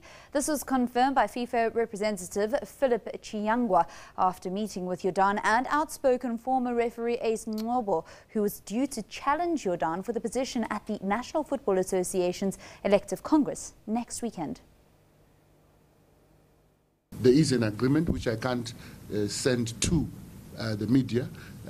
Was signed by both parties, I must say, and that agreement basically does in itself bring closure to the dispute that had arisen because of the 24th March elections. One, that there will be an electoral committee appointed or elected just before any election takes place. And Safa NEC is attending to that, as agreed. And then that Ace Ngobo will not be standing for the Safa presidency. In action on the field, second on the Logolando Pirates aiming to bounce back in the league this weekend after they were knocked out of the Nedbank Cup. Cape Town City, who are 5 points adrift in the PSL, took their chances and surprised the Buccaneers 1-0 to book a place in the quarterfinals of the competition. City were lucky not to concede after losing the ball in the danger zone early on, and Justin Shonga was able to get away a shot which rebounded off the post. Minutes later, Ayanda Patosi forced a save out of Siyabonga Mpunchane, and Roland Putsche failed to turn home from the rebound. The Bucks' keeper was again called into action and kept out a Tamsanga Mkize header from a corner kick, with the opener coming after half-time, courtesy of Patosi. The Citizens joined Mamelodi Sundowns, Bloem Celtic, Maritzburg United, Kaizer Chiefs, Baroka FC, Free State Stars and NFD side Ubuntu Cape Town in the last 8 of the Nedbank Cup, with the quarterfinal draw due to take place this evening at 7:30. Now Shonga gets past. Well, Cape Town City coach Benny McCarthy was humble in victory, while his team occupy 6th spot on the league table, 5 points adrift of second place Orlando Pirates. McCarthy says Lady Luck was on their side. It was a very tough game. Pirates, fantastic team. The coach has done a sterling job with them, they're so well organized, very well structured, and I think they're the biggest contenders for Sundowns for the league, and I really, really wish them all the best for this, and they shouldn't let this be a setback for them because they are a magnificent team and they've showed now. And yeah, but then I think at the end of the day, I think luck was on our side and we managed to get the one chance and put it in the back of the net. Moving on to European football now, Lionel Messi scored 2 and set up another for Ousmane Dembele as Barcelona booked a UEFA Champions League quarterfinal spot. They beat Chelsea 4-1 on aggregate and 3-0 in the second leg, which also saw the 100th Champions League goal milestone reached for Messi. Barca's fans were celebrating after just 129 seconds at the Nou Camp as Messi found the net before Chelsea had even made a pass. He then teed up Dembele to double Barca's lead in the second leg of the last 16 clash before registering a century of Champions League goals on his 123rd appearance. Marcus Alonso. Messi becomes only the second player to reach the milestone in Europe's Premier tournament, following Real Madrid's Cristiano Ronaldo, who has 117 goals in 152 games. And surely Barcelona have booked their place. Now Bayern Munich had little trouble after winning the first leg against Besiktas 5-0. They ran out 8-1 winners on aggregate after a 3-1 second leg victory in Turkey. A Thiago Alcantara strike put the visitors ahead before an own goal by Besiktas right back Gökhan Gonu put Bayern 2-0 up right at the start of the second half. With their team 7-0 down overall, Besiktas finally came to life, grabbing a consolation goal courtesy of Wagner Love. But Bayern notched their third of the evening when backup striker Sandro Wagner came off the bench to mark his Champions League debut with his first goal at this level. Does finish things off. 3-1 to Bayern Munich, 8-1 on aggregate. And Besiktas's fire has finally been doused. Yeah, no. Well, here's confirmation of those teams that have made it through to the quarterfinals. Who they will face in the quarterfinal for a place in the semi-finals will be decided tomorrow when the draw actually takes place. 3 Spanish sides, including the holders, Real Madrid, 2 English and 2 Italian sides, and Bayern Munich are the only team representing Germany. Confirmation of last night's results. Fast bowler Kagiso Rabada may still get the chance to play in the third test match between South Africa and Australia. The International Cricket Council confirmed that Rabada has appealed against his level 2 breach of the Code of Conduct, which resulted in a 2 test match ban.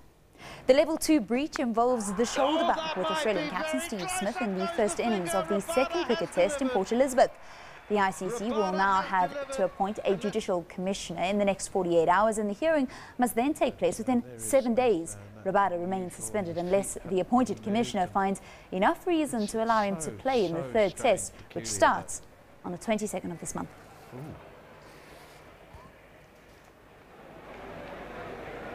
Didn't notice that shoulder contact. Come back in terms of talking about technique, how do you coach it?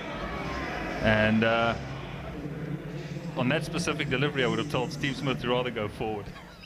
In tennis news, South Africa's Kevin Anderson bounced back from a first set loss to defeat Spaniard Pablo Correa Busta and reach the quarterfinals of the ATP Indian Wells Masters. He'll face Croatia's Borna Koric for a place in the semi-finals.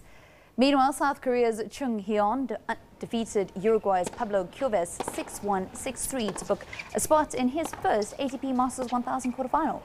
He will next play world number 1 Roger Federer, whose remarkable run continued when he secured a 7-5, 6-4 win over Jeremy Shardy to secure a last 8 meeting.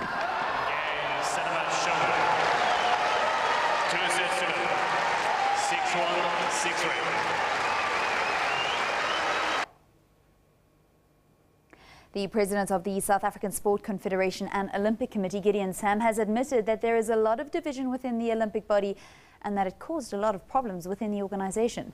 Sam, who was implicated by several other people at the inquiry, was given evidence on the last day of the Zuma Committee of Inquiry into SASCOC's governance matters. Over 30 witnesses have already taken the stand since the inquiry started last month.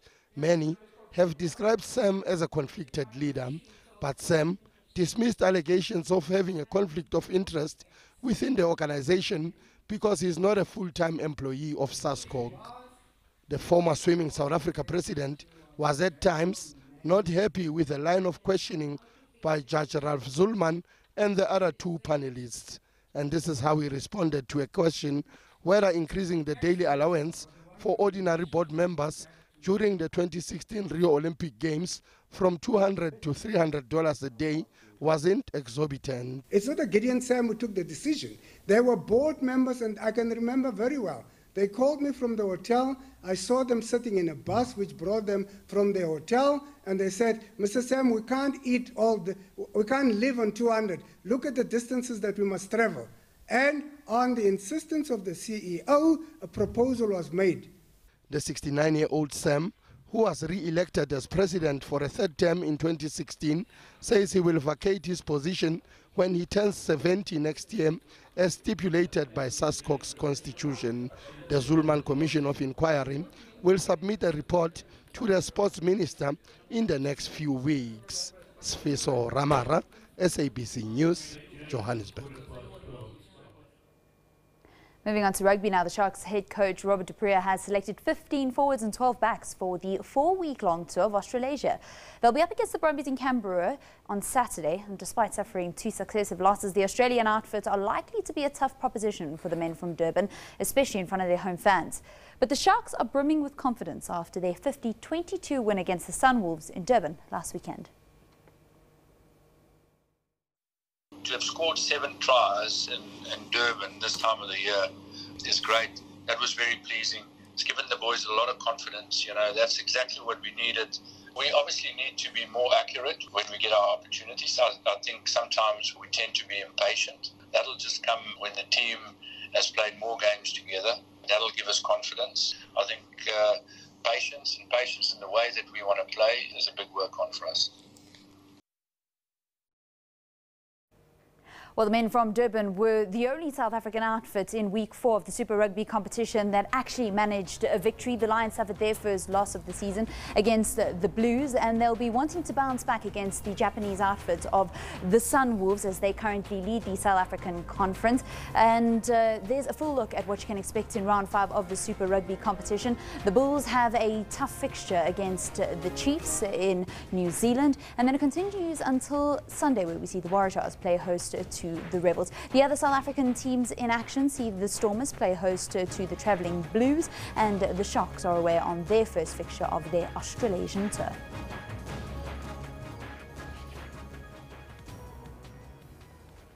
Let's continue with our sports bulletin now with our next story, which is athletics. Multiple national javelin champion Sunette Viljoen will skip the upcoming South African track and field championships. The outspoken Olympic silver medalist says she's instead focusing on the upcoming Commonwealth Games. Announcing the decision on social media, the 2-time World Championship bronze medalist has won 2 Commonwealth titles since the 2006 Games, but was relegated to silver 4 years ago. The Commonwealth Games takes place between the 4th of April and the 15th of April, while the National Track and Field Championships begins today until Saturday at the Tuks Athletics Stadium in Pretoria. And the new Formula 1 season gets underway in a fortnight's time, but there's been a little bit of a shake-up to the competition. Some changes will be more noticeable than others when the first race takes place in Australia.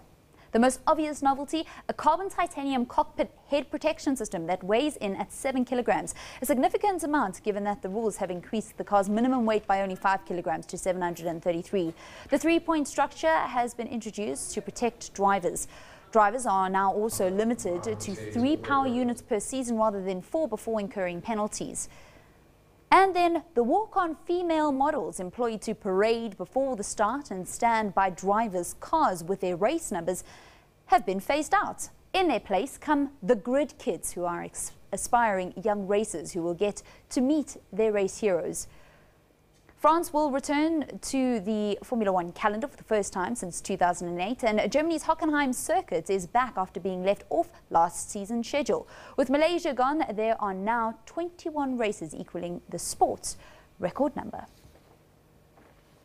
That concludes your sports in this hour here on Newsroom. Let's catch up with Azwi and find out what we can expect when it comes to the weather. Good morning, Azwi.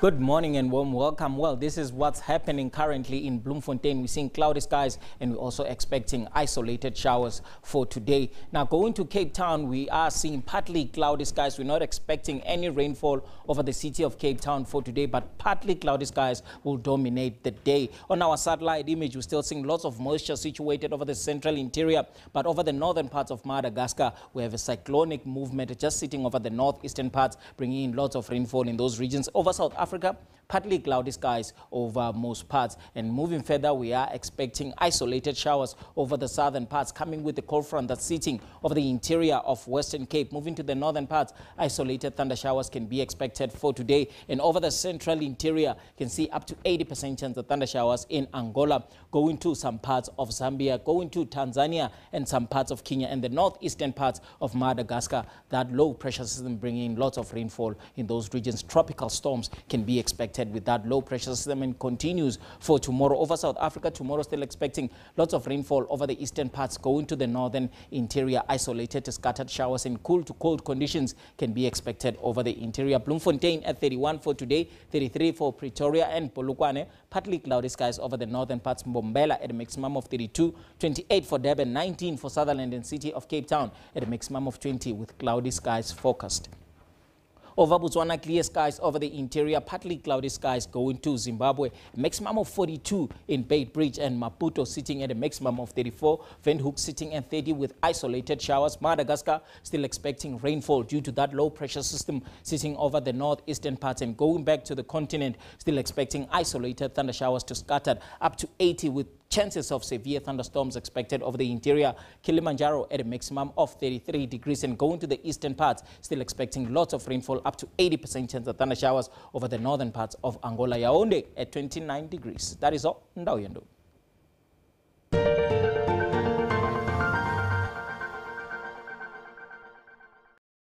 32 nations, 44 matches live on SABC 1 and 19 SABC radio stations. SABC is the official broadcaster of the 2018 FIFA World Cup Russia. Corruption both in the public and the private sectors needs to be combated. Where there are clear cases of wrong that has been done, that must commence immediately. Something is being done about corruption in our country. Currency, even although it's strengthened dramatically after the ANC's recent elective conference, could conceivably go stronger yet. He had the soul that would not be for sale. Stay tuned to Your World for your final news roundup, Monday to Sunday at 21:30.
Cabinet is satisfied that the beneficiaries of social grants will be paid from the 1st of April. The Cabinet assures millions of grant recipients that they will get their payments come the 1st of April. We are coming live to you from outside the Rustenburg Magistrates Court. This is where we are expecting 9 people to appear in court today related to the Marikana killings that took place in August of 2012. NPA boss Shaun Abrahams ready to inform former President Jacob Zuma whether or not he will face prosecution. Coming to you live from Johannesburg, this is Newsroom. Thank you very much for joining us. I'm Shante Yankees. I'm not alone. Valen Kirtley is standing by with all your sporting highlights this morning. Very good morning to you, Valen. You good?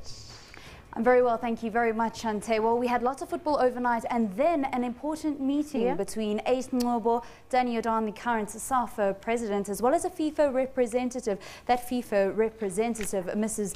Chiangwa, having a press conference just a short while ago, confirming that Ace Ngobo is out of the running for the Safa presidency. This and so much more coming your way in our sports bulletin, which will be at about 1:45 every hour. Here's Shante with your lead story.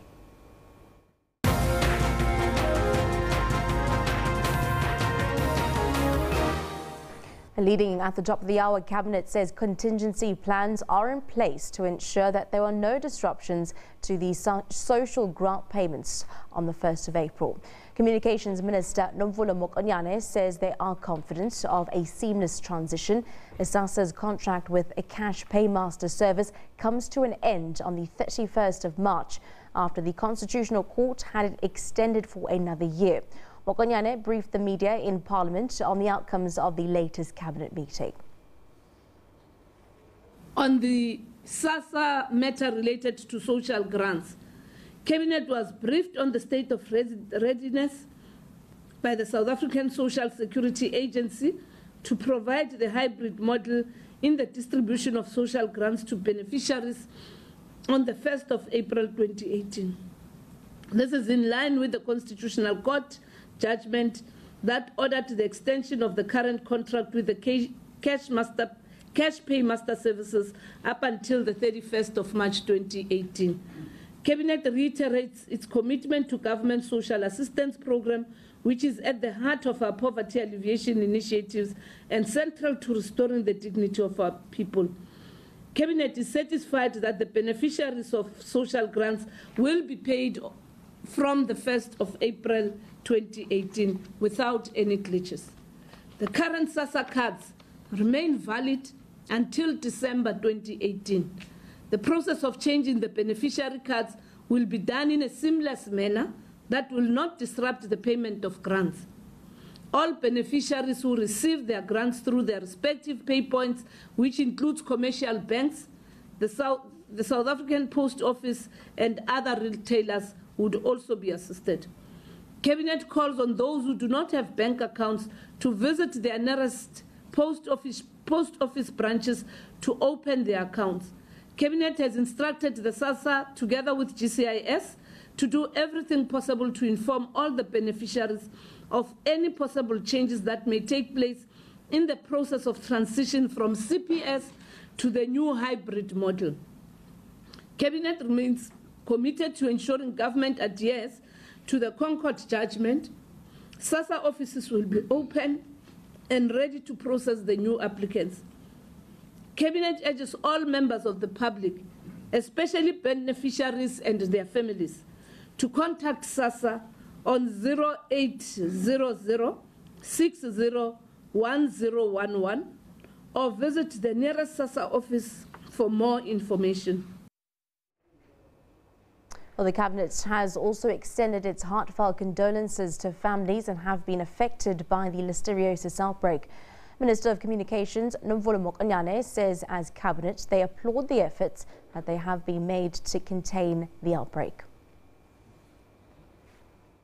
Cabinet extends its heartfelt condolences to the families and friends of those who lost their lives after contracting listeriosis, and wishes those who are recuperating a speedy recovery. More than 180 people died and 940 cases were reported in South Africa. Cabinet is encouraged by the intensive efforts of the Department of Health, the National Institute for Communicable Diseases, and the World Health Organization to stop the Listeria bacteria from spreading. To further strengthen these efforts, the Minister of Health, Dr. Aaron Motsoaledi, will meet with the South African Nursing Council on Thursday, the 15th of March 2018.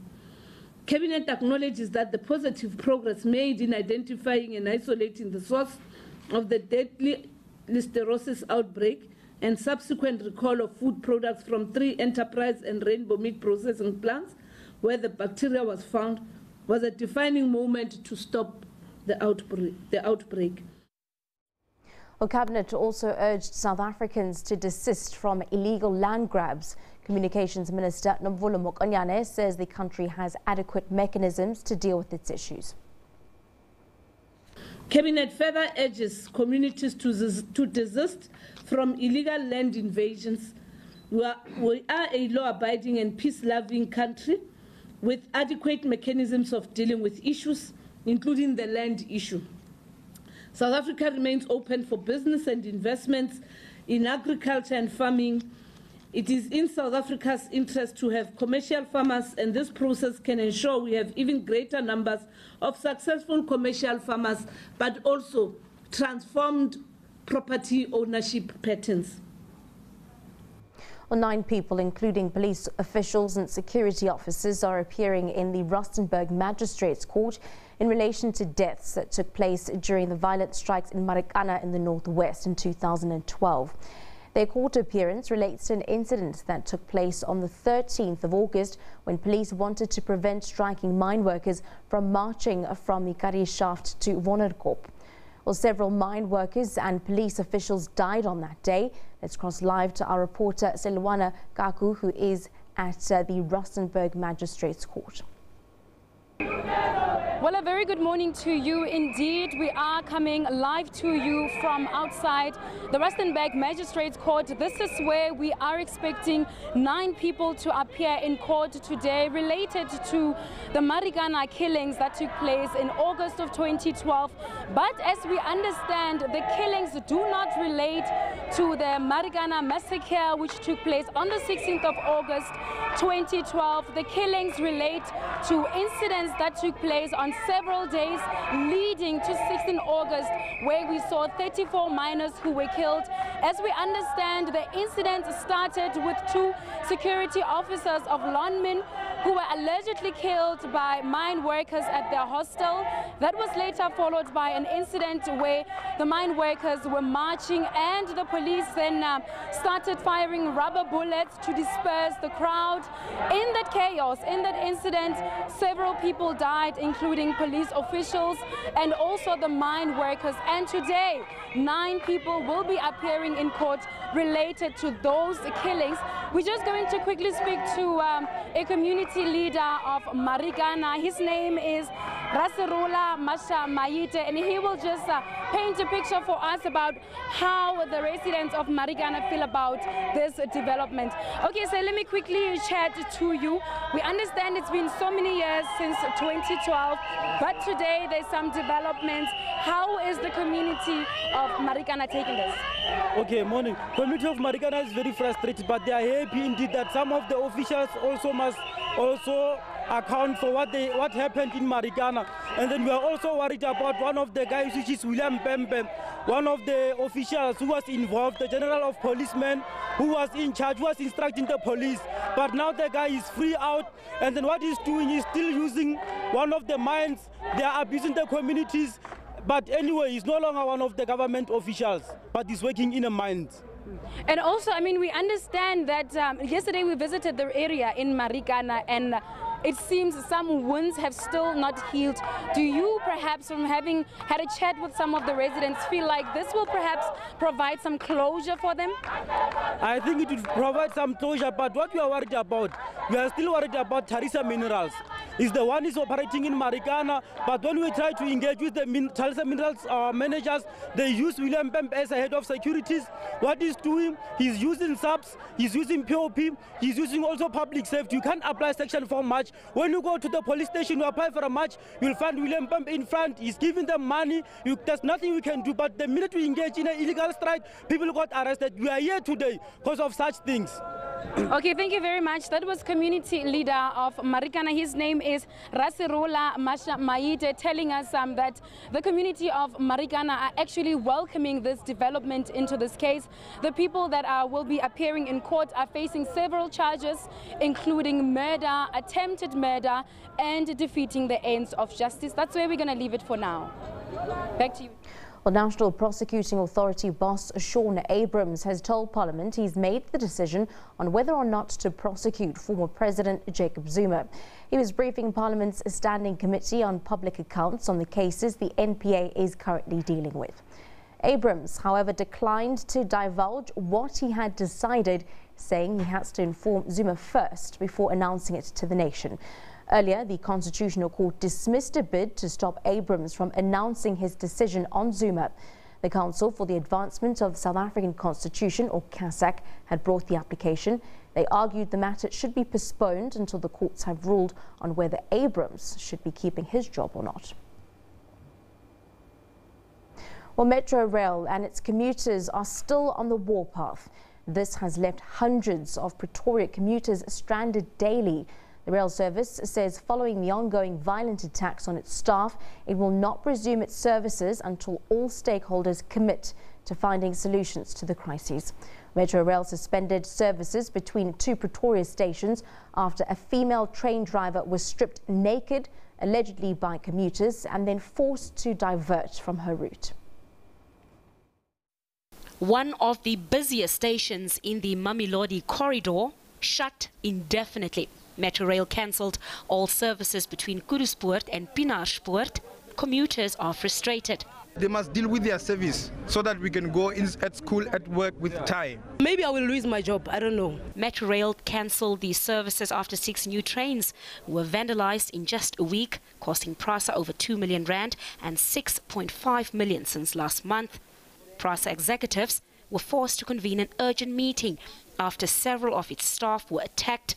The latest, a female train driver stripped naked and violated. The commuters get so evil that they can find it convenient to drag a female. It's not human. If the services and the control service of the train was good, everything, this stripping of women drivers will not be there. Tensions flared when angry commuters demanded refunds. I'm coming to collect my money. They say to me, we're not going to give you all the money. I pay with my own money to catch it for refund. I'm a student. I don't have money. We cannot afford to surrender this service to the hooligans. It is important that all stakeholders come to the party.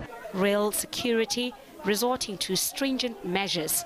I don't feel okay now, because it's the first time I've been assaulted in my life. Police remain on high alert as commuters threaten to take matters into their own hands. Communities need to come together with police, together with the Public Rail Association of South Africa, to make sure that we don't have these kind of criminal activities taking place. We really cannot tolerate, especially women being attacked in this kind of fashion. It's really unacceptable. Metro Rail says it will not risk lives by resuming its services. It's appealed to commuters to respect the law and stop all violence and train hijackings. Patricia Fasachi, SABC News in Pretoria. Well, to talk about security in trains, we are now joined by Head of Corporate Communications at PRASA, Nana Zenani. Very good morning to you, Nana. Thank you very much for joining us. Essentially, what is the latest on the train situation in Pretoria, of course, following that horrible incident against a train driver?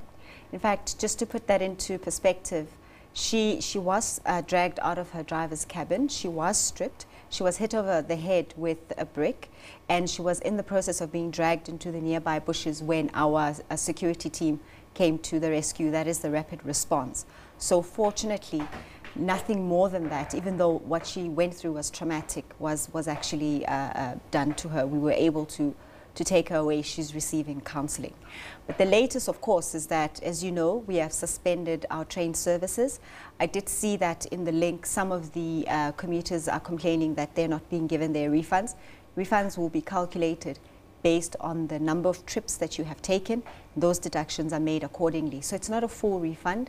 It will be calculated based on the trips that have already been recorded on the ticket. But in terms of the latest, we are in talks with various stakeholders in and around the area. That would include SANCO, it would include Labour, it also would include the commuter forums. And what we want to do is enter into a social compact, an agreement in terms of how we are going to work together. And that will allow us to then be able to ascertain whether we can resume our service. Of course, the police must also do their investigation just to make sure that on our side as employers, our employees are back in a safe environment, because the incident was very traumatic. Speaking of the environment, let's have a look at the security around the employees of PRASA or on any train. What security measures are currently in place? How exactly do commuters get hold of a train driver? That is a very interesting and a very important topic, because on each and every passenger transportation system, not necessarily rail, you have a designated number of security personnel, but you also have additional law enforcement. Security personnel are not there to enforce the law. They're basically there for very light issues that are happening on the ground. When we deploy on that particular day, we had 15 security personnel on board. However, you have to realize that it was at peak, it was 2 trains coupled together. There were 2,600 people. So if we are now expected to have and station security based on a one-on-one body, there would be no room, first of all, in the train, but also it's not feasible. Our role as PRASA is to operate trains. Where it becomes important is if the commuters are unhappy with what is happening, yes, they are allowed to voice their opinions on the matter, but they absolutely do not have the right to harm human life. But in any event, on that specific day, what had happened on the new trains, which is exactly where we're running now and where the incident happened, there are 2 emergency buttons. They are SOS buttons. They are designed for our commuters. If there's an emergency situation, whether it's medical, they pull on the levers and the train stops because the train registers it as an emergency that needs to be taken care of, so the driver has to stop and come and have a look. Now, when that happens... So you're saying the commuters actually pulled that lever to stop the train? Not just on one, but we've had that on many occasions. When the train stops, it means that the driver has to get off and go into each and every door to make sure that the levers are reset. It obviously creates a backlog and it creates delays on the system. Now, this is exactly what happened on that day. And we were in the process of replacing those trains who are now, obviously, they're not moving. We need to get the yellow trains to transfer commuters. Rail is not like any other passenger system. It works on timing, it works on systems and everybody following the rules. When the rules are not followed, you introduce delays on the system that actually have a ripple effect throughout the system. Of course, understanding how the systems work and understanding that the commuters played a part in this, essentially some sort of contingency plan in the interim does need to happen. You know, as long as commuters are upset, it seems that they're going to be taking it into their own hands. It also seems that they don't necessarily understand that process that you've just mentioned there. So possibly more ways of communicating that to commuters? Well, I will split your question into 2 parts. The first part is this. It doesn't matter how disgruntled you are. As a citizen of South Africa, you have no right to take a life. You have no right to violate, especially in a country with human rights. Now, that was violated. That was completely unacceptable. Remember, we have never promised as PRASA that our trains are running 100%. The system is perfect. The system functions based on the service, based on the nature of the train. If it's an old train, and this we have also communicated even in Parliament, that all trains have a 100% probability of failure. These were new trains with a system that was again vandalized to then trip the system and add a mistake or a fault or a delay inside the system. Now, this is where the responsibility of commuters comes in, because there isn't any amount or number of security personnel that we can deploy that can teach people to behave on a system. And interestingly enough, there have been delays on flights, there have been delays on taxis and other modes. You've never seen this kind of behavior. The sense of entitlement is not correct. And also the sense that when commuters are unhappy, they need to take it out on train drivers really is unfair. The system has never ever been 100% functional. And it's also very tragic that on the system, on the line particularly, where we've added the new trains which we're introducing, out of the 18 that are in operation, 6 have already been decommissioned at a cost of 6.5 million to the company in a space of a year. We now have less trains on the new ones that we started with. You cannot police that enough. It needs to be a responsible decision also from commuters. What is the way going forward? The way, as I've explained earlier, is that we are talking to all of the civil organizations like your SANCO, Labour, as well as the commuter forums, and obviously government as well. We have to sign a social compact. We have to have some sort of agreement.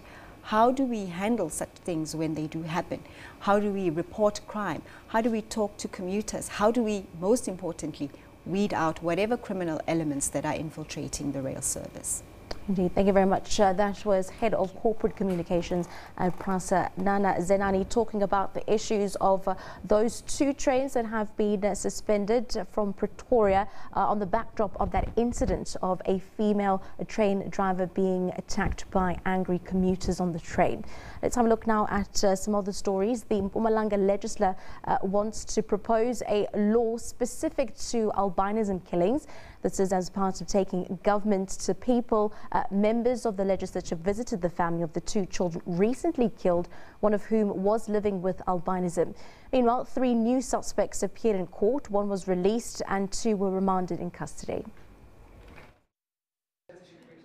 Temba Tubane and Knowledge Mhlanga are also charged with 2 counts of murder, 2 of kidnapping, 2 of conspiracy to kidnap and violation of a corpse.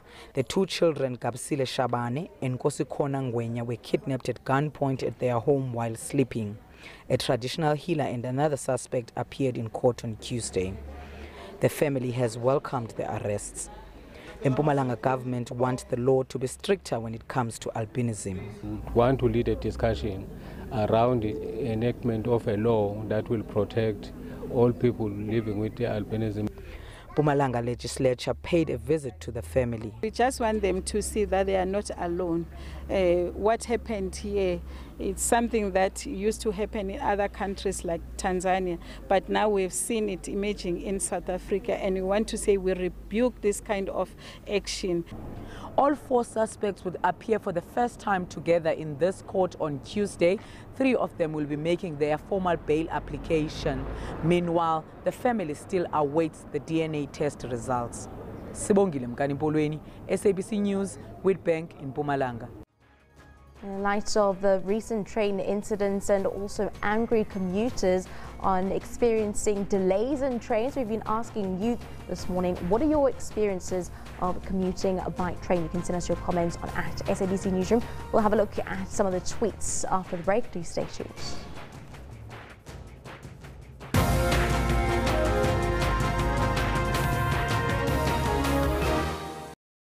32 nations, 44 matches live on SABC 1 and 19 SABC radio stations. SABC is the official broadcaster of the 2018 FIFA World Cup Russia.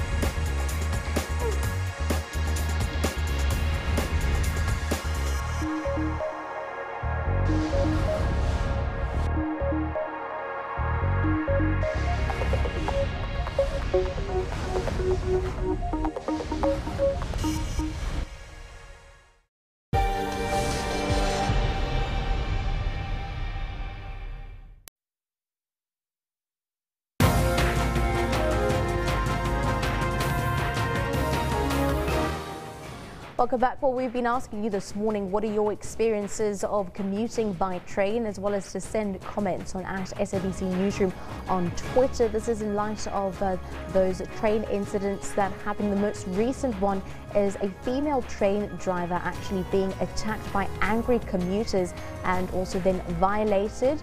Of course, we also spoke to Prasa Head of Communications just to get views on that. Let's have a look at what your views are on the topical issue, and if you travel by train, what your experiences have been. Well, this one comes in from Lechase. Some train commuters are bullies and they think they own trains. Some don't even bother to buy a ticket. Maxina says sometimes the train stops at the middle of the rail where there's no station and some random guys will jump onto the train. Some of them are armed criminals and then they would rob people. Nazim says, I don't have any because I don't use trains and I never will use it. Have a look at our poll question, of course. Hot topic and one of our top stories this morning. Do you think Shaun Abrams is going to decide to prosecute former President Jacob Zuma? 55% of you are saying yes. 45% of you are saying no. Just over 800 votes climbing in the last hour this morning. Let's have a look at some of your views on Twitterable, hashtag MPA, hashtag Sean Abrams, and when is he going to be making that announcement? We'll wait in bated breath. Let's have a look at those tweets. The Khasta says Sean Abrams wasted a long time by protecting Mr. Zuma, but this time is the time he should act wisely. Nyawuza says he will charge him after he had been removing crucial evidence from the docket. The charges will later be dropped after the elections due to lack of evidence. And Kagiso on Twitter says he has no option. Well, thank you very much for participating in both our question and our poll this morning. Staying online, let's move over to our Facebook page this morning at SABC Newsroom on Facebook. Well, today the African National Congress's Secretary General Ace Magashule has called on health organizations to adopt a more preventative approach towards the outbreak of listeriosis.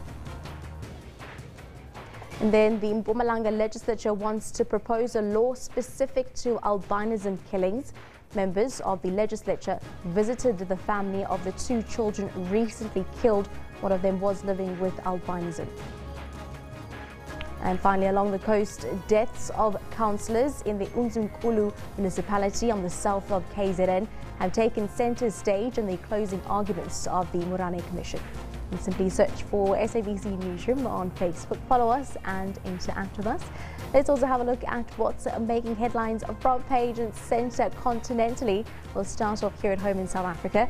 The Mortuary this morning reporting that from approving the company's logo design to instructing who should be hired in the ANN7 newsroom, former President Jacob Zuma played a hands-on role in the creation and managing of the Gupta family-owned broadcaster ANN7.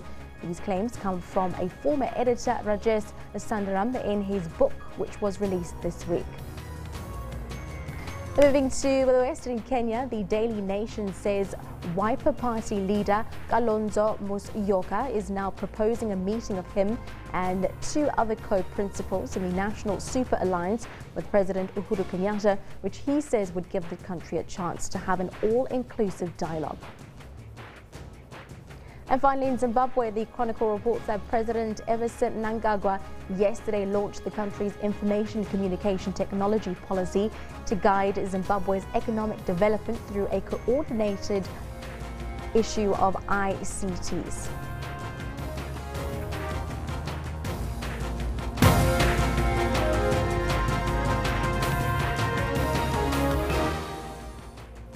Decisive leadership becomes the focus as Africa's governance monitoring instrument, APRM, marks its 15-year anniversary. Zimbabwean president promises his people that the economic challenges will be the thing of the past. Russian opposition calls for a boycott of the Sunday presidential elections.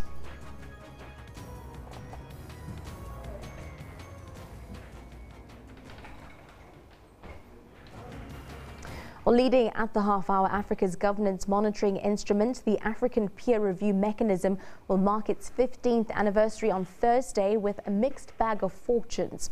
The organization, although a voluntary one, has just 37 member countries out of a possible 55 and has only reviewed 22 countries during its 15-year period. The APRM Secretariat says that it boasts a number of milestones, including getting African governments to talk about governments, the formation of structures to address weak leadership in the countries, and early warning systems that could have helped stem conflict. Well, Seri Kamani takes a look at APRM in its 15 years. The APRM is a 2003 brainchild of former South African President Thabo Mbeki and his Nigerian counterpart Olusegun Obasanjo. The idea was for African leaders to evaluate each other's governance records and correct each other. Membership to the organization is voluntary, but it has admittedly been slow. For some time now, the APRM didn't have enough resources to pursue its agenda, its mandate. Secondly, there is always a difficulty in coming to terms with the effect of a public scrutiny.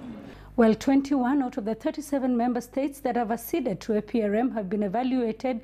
The implementation of the recommendations has been slow, according to governance experts. I think that is a problem. I think the APRM structures make a lot of recommendations, but if you do an analysis of what percentage of those recommendations actually make it into the program of action, many of them fall out, so they're dismissed. But then the second problem is that the programs of action are quite ambitious, sometimes quite vague. We heard them being discussed and described as wish lists. And they know that we don't go there as agents of a foreign government or dangling a lot of money in front of their eyes and telling them, you do this, we are going to give you, you don't do that, we are going to deny you. No. This is a consultative mechanism in which we identify the problems and help them how to address them. And also we identify the good practices from the different countries. And we say, look, these are the challenges you are facing in your country, they have been faced by other countries too. But this is how they dealt with it. Yet, with political will, the APRM can help solve not just governance issues in Africa, but other interlocking challenges like poverty and exclusion. I still believe in it. I still think that it has a lot of potential. It's quite unique in the world. It allows African countries to really introspect. It's about keeping promises to our own citizens. 5 countries will be reviewed this year as the APRM continues on its revival mission. Even with the campaign for universal accession, there seems to be a consensus that APRM should maintain its voluntary nature. The push, they agree, should be on political will to be reviewed and to implement the recommendations. Sarah Kimani, SABC News, Kigali, Rwanda. With Zimbabwe experiencing serious economic challenges, President Mnangagwa has promised to turn the situation around. He's pledged his government's commitment towards establishing a thriving economy and an e-society, which is regarded as a fast-growing sector. One of the ways to address economic challenges using the ICT sector. ICTs and innovation are a major driver to development. New ICTs overcome the barriers of distance and time and significantly improve the accessibility of information and knowledge. ICTs have changed the way people communicate, the way people learn, and the way people conduct business. And as the world fast transforms itself into a digital and mobile era, experts warn of the greater threats facing the world. Mobile devices today is becoming your greatest cyber vulnerability. It is predicted that this year alone will see almost 30% of corporate data flowing directly from the mobile device to the cloud, essentially bypassing enterprise security controls completely. And as cyber criminals continue to invent ways of exploiting public innocence, there is an urgent need for continued investment in public awareness and training. Security leaders and security professionals need to be on a continuous self-improvement journey and periodically take stock of their own skills and knowledge gaps, because there's not one fit solution for everything. Cyber criminals are also taking advantage of enterprises' digital transformational efforts by exploiting user trust. But Zimbabwean authorities say the benefits of transformation outweigh the risks posed, and they will forge ahead. My government remains committed to speeding up the implementation of e-governance, which will enhance communication services between government to government, government and business, government and citizens, government to employee, as well as the back office processes to smoothen interactions within the entire government machinery. And as Zimbabwe tries to rebuild its economy and improve public confidence, Mnangagwa believes he has found one piece of the puzzle.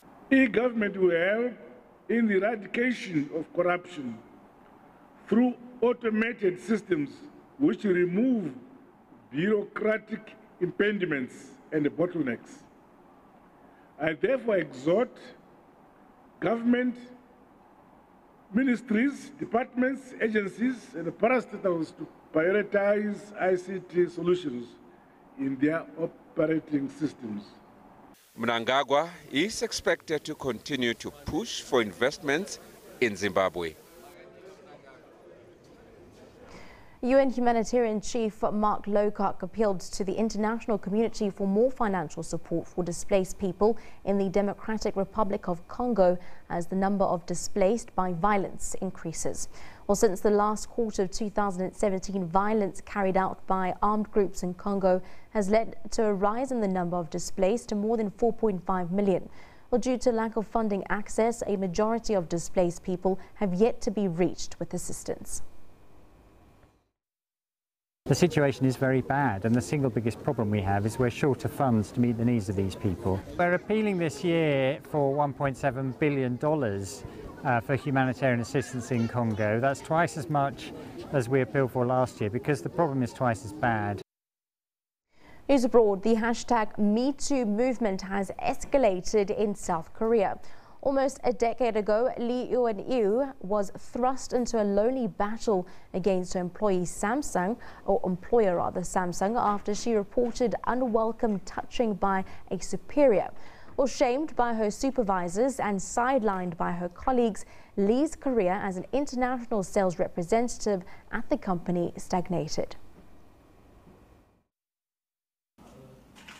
It was a desperate battle against sexual abuse at Samsung, almost a decade before Me Too hit South Korea. My boss said, "No one will believe what you say." Leonie had been groped by a superior. When she reported the incident, she was shamed by her colleagues, and her career as an international sales rep at the company came crashing down. If I was a little bit weaker mentally, then I would have jumped off the Samsung headquarters building. But 2 years later, Lee won a lawsuit against her employer, a staggering victory against one of South Korea's most powerful conglomerates, so much so that the country is often referred to as the Republic of Samsung. Since then, she's built a new career as a lawyer, and she's now helping other South Korean women speak out. Me Too! Slowly but surely, the Me Too movement has been building up in South Korea, recently leading to accusations against prominent politicians and public figures. Seoul has vowed to strengthen laws against sexual assault and implement measures to reduce harassment, as more South Korean women come out with their own stories, now sometimes publicly. They don't want to come out and talk, but the victims are desperate. The spotlight protects them. I know because I've been there. Lee says she hopes the Me Too movement will inspire more people to stand up for women, feeling the shame and silence she did so many years ago. That concludes your international focus here on Newsroom in this hour. We've got sport coming up after the break. We're going to be finding out a little bit more about a long meeting which concluded in the early hours of this morning. It has seen a deal being struck between Safa President Daniel Dana and former referee Ace Ngobo, seeing Ngobo relinquish his challenge for the presidency.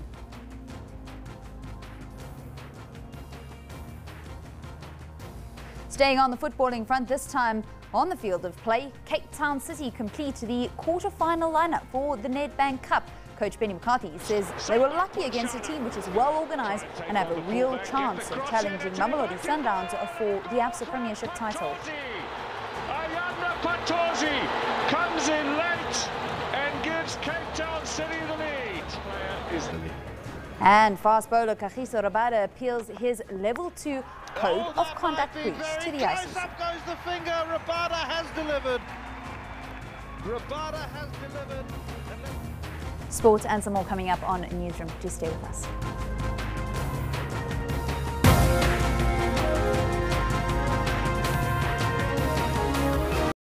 "32 Nations, 44 matches live on SABC 1 and 19 SABC radio stations. SABC is the official broadcaster of the 2018 FIFA World Cup Russia.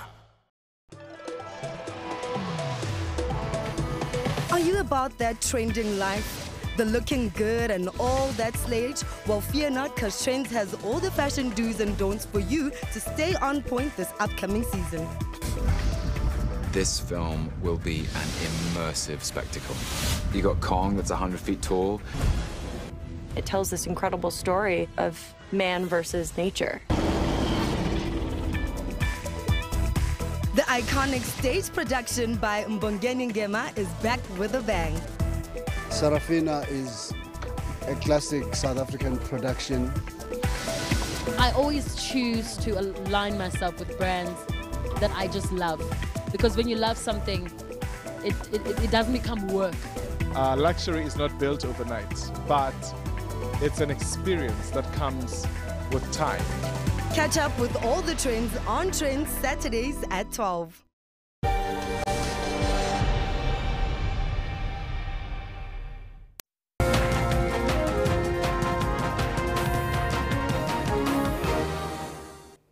Welcome back. Thank you so much for staying with the show. Let's bring you that sports news now. Danny Jordan will stand unopposed for the Safa presidency, but not before an electoral committee has been elected. This was confirmed by FIFA representative Philip Chiyangwa after meeting with Jordan and outspoken former referee Ace Ngobo, who was due to challenge Jordan for the position of the National Football Association's presidency at the elective Congress. There is an agreement which I can't send to the media, was signed by both parties, I must say, and that agreement basically does in itself bring closure to the dispute that had arisen because of the 24th March elections. One, that there will be an electoral committee appointed or elected just before any election takes place, and Safa NEC is attending to that as agreed, and then that Ace Ngobo will not be standing for the Safa presidency. Second on the log, Orlando Pirates are aiming to bounce back in the league this weekend after they were knocked out of the Nedbank Cup. Cape Town City, who are 5 points adrift in the PSL, took their chances and surprised the Buccaneers 1-0 to book a place in the quarterfinals of the competition. City were lucky not to concede after losing the ball in the danger area, and Justin Shonga was able to get away a shot which rebounded off the post. Minutes later, Ayana Patosi forced a save out of Siyabongam Ponchane, and Roland Butcher failed to turn home from the rebound. The Bucks' keeper was again called into action and kept out a Tamsang Mkhize header from a corner kick, with the opener coming after the half-time break, courtesy of Patosi. The Citizens now join Mamelodi Sundowns, Bloem Celtic, Maritzburg United, Kaizer Chiefs, Baroka FC, Free State Stars, and the only lower division team, National First Division side Ubuntu Cape Town, in the last 8 of the competition. The quarterfinal draw is due to take place this evening at 7:30. Saved by Stevens on the line.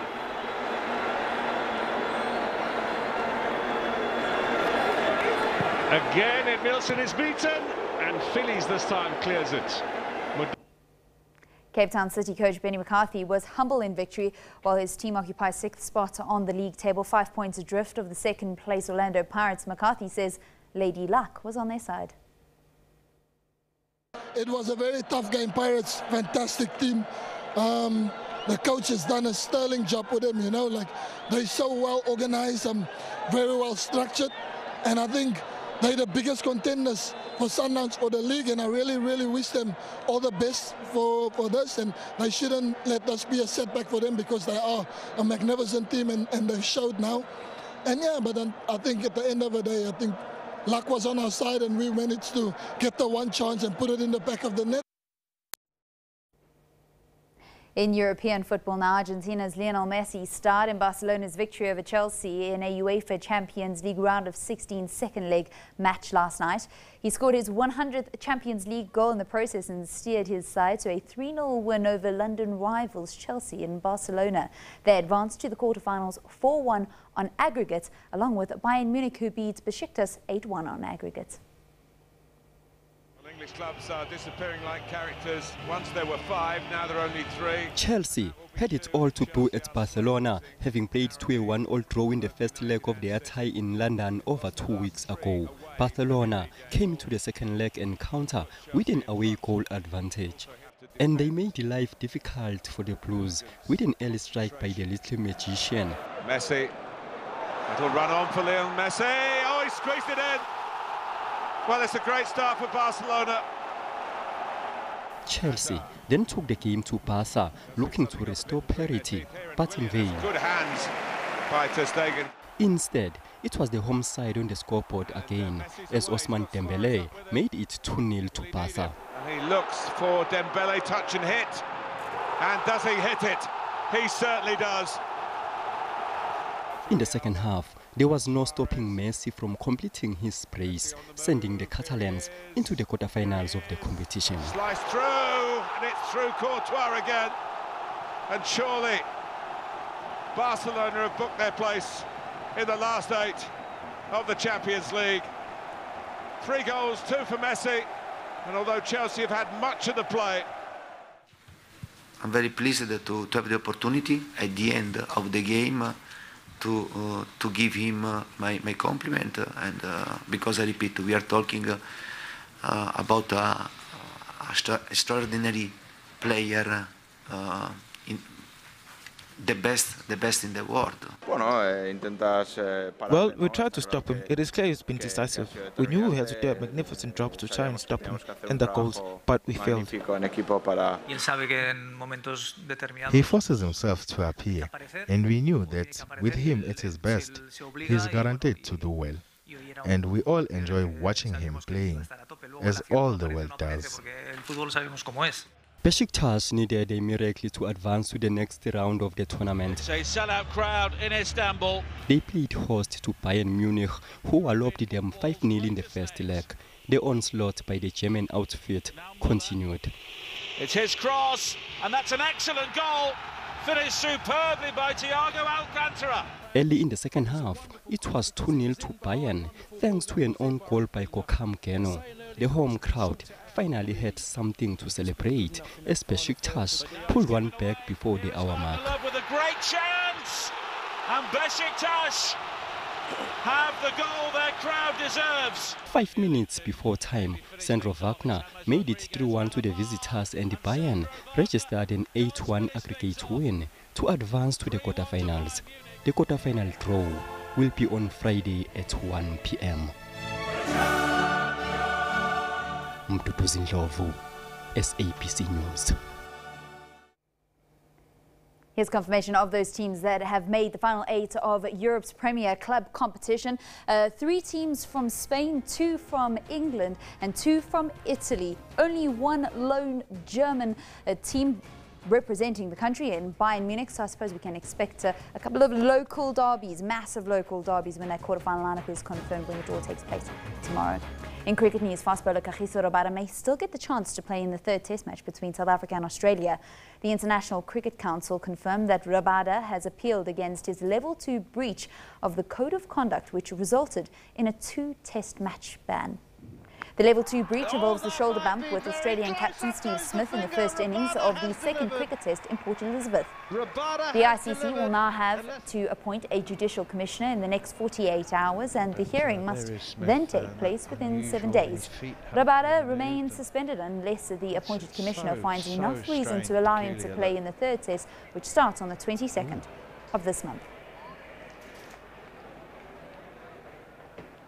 And finally, South Africa's Kevin Anderson bounced back from a first-set loss to defeat Spaniard Pablo Carreño Busta and reach the quarterfinals of the ATP Indian Wells Masters. He'll face Croatia's Borna Koric for a place in the semi-finals. Meanwhile, South Korea's Chung Hae-yeon defeated Uruguay's Pablo Kioves 6-1, 6-3 to book a spot in his first ATP Masters 1000 quarterfinal. He will next play world number 1 Roger Federer, whose remarkable run continued when he secured a 7-5, 6-4 win over Jeremy Shardy to secure a last 8 meeting.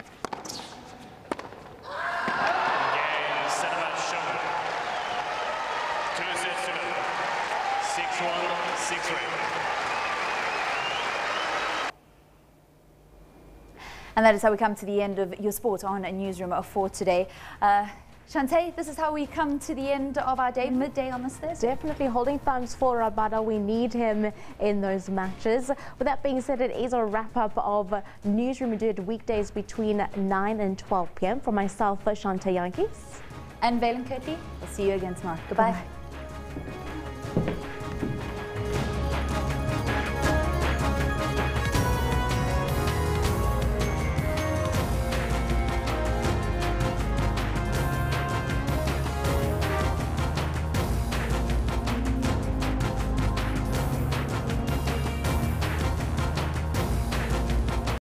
32 nations, 44 matches live on SABC 1 and 19 SABC radio stations. SABC is the official broadcaster of the 2018 FIFA World Cup Russia. SABCnews.com is your one-stop digital portal to all the news you need. With a website that is easy to use on mobile, SABC News prides itself in being the primary source of public service content across multiple platforms. Watch live streams of all the big news events on the SABC News YouTube channel, which is one of the most viewed South African YouTube channels globally. And catch up on the best of SABC television and radio news. Follow breaking news on all of the SABC News social media platforms, interact with SABC News on Facebook, and stay connected on Twitter for the latest headlines and real-time updates by our reporters. SABC News, everywhere.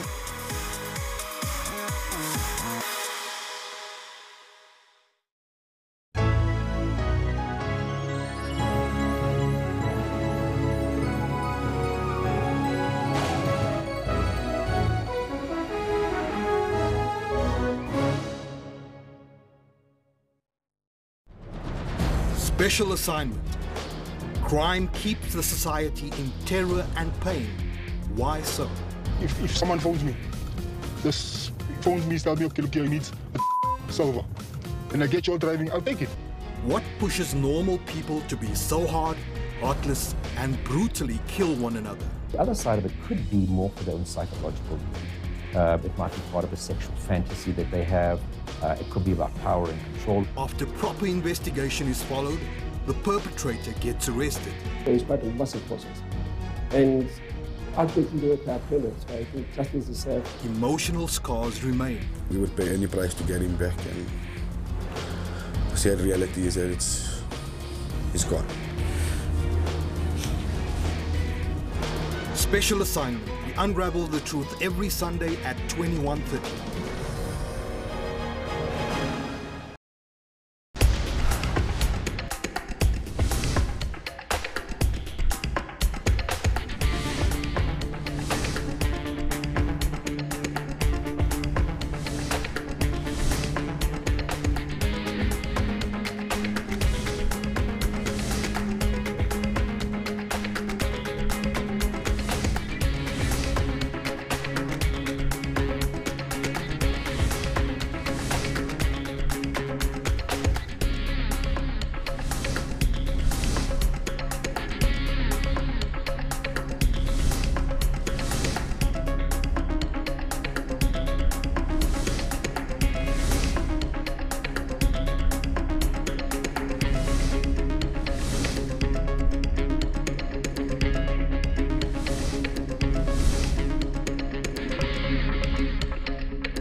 After a horrific accident, major questions were asked. So step one, I asked myself, do I really want to die?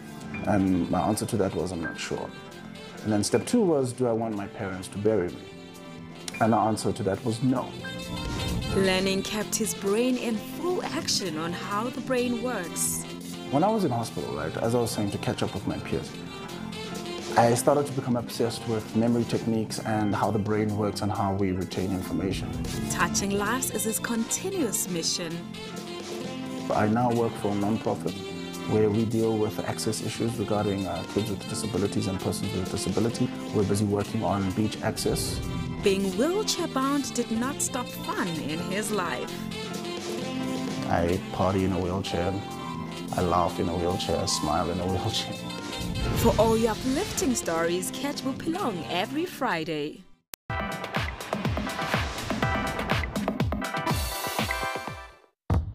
The theme last year was imagining ourselves into existence, which is, you know, interesting in the fact that this is something that you imagined would happen and it came into existence. Last year we ended up with 56 writers, and then we're like, guys, we need to keep it at 40 at least because this is too much to handle.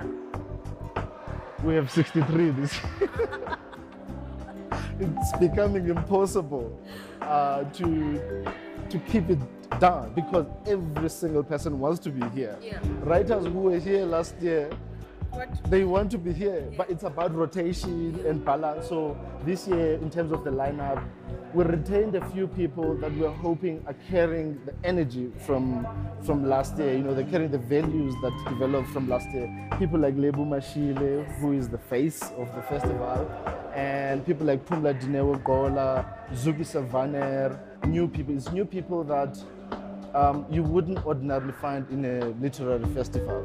I'm talking here about someone like Zanele Ndlovu, who comes from here in Soweto, and Zanele plays traditional instruments in her storytelling. The kind of thing that Zinamhlope does, the kind of thing that Madosini does, right? And here is young Zanele, and she takes her craft so seriously, and it is so beautiful. And then obviously it's about balance, so you need the big names again. So we are celebrating people like Titi Tagaremba, who's doing the keynote address. We've got Sisonke Msimang, who's coming all the way from Australia to be here. Zeksimda. When we didn't have Zeksimda last year, people were like, what happened? But it's important to reserve certain people so that it's interesting next time as well. When I think back to these days, like a week before the festival, the bars, I knew that I created something, but now it was just having a life of its own. I was not entirely responsible for the spirit that was coming out, the love, the happiness that people were deriving out and bringing into this thing, right? And one of the things was the focus on Black women, right? We had a session where we had, you know, people like Pumla Dinewo Gola and Kosi Kaba and Barbara Boswell, who had done scholarship, had produced scholarship on people like Miriam Tlari, people like Loretta Ngobo, reflecting on this. So it was a celebration of Black women. People were so happy to come to the festival, and for the first time, instead of finding African literature in some small corner hidden somewhere, it was everything that was there was African literature. And it was not just 3 books, it was 50.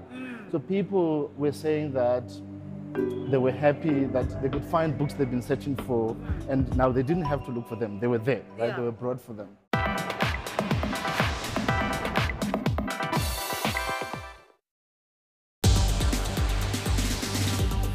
Technology is used for both positive and negative. Some governments block the internet in times of protest. With this internet blackout, it's impossible for me to do it, so I have to travel to Douala. This act is a true violation of the rights of citizens. In Africa, people are always coming up with innovative ways to use technology to solve some of their problems. The more interesting piece of technology is actually the artificial intelligence. AI, it's utilizing data to make your life easier. On Network, we give you Africa's technology and social media news. For all your technology news, join Siphumelele Zondi every Saturday at 17:30.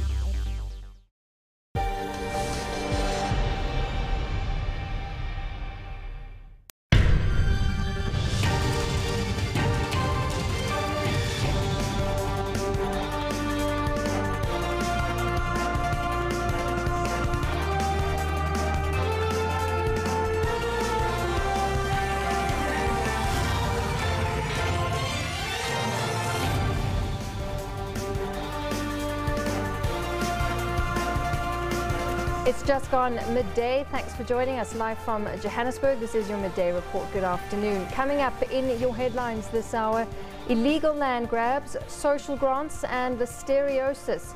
Cabinet briefs the media on a range of issues. We'll have more of that for you coming up. And NPA boss Shaun Abrahams to first inform the former President Jacob Zuma about his decision on whether or not to prosecute him. And 9 police officials have appeared in the Rustenburg Magistrates Court this morning in connection with the 2012 Marikana massacre. Cabinet has urged South Africans to desist from illegal land grabs. Communications Minister Nomvula Mokonyane says the country has adequate mechanisms to deal with issues, including the land issue. The minister was briefing the media earlier on the outcomes of the latest cabinet meeting. Cabinet further urges communities to desist from illegal land invasions. We are a law-abiding and peace-loving country with adequate mechanisms of dealing with issues, including the land issue. South Africa remains open for business and investments in agriculture and farming.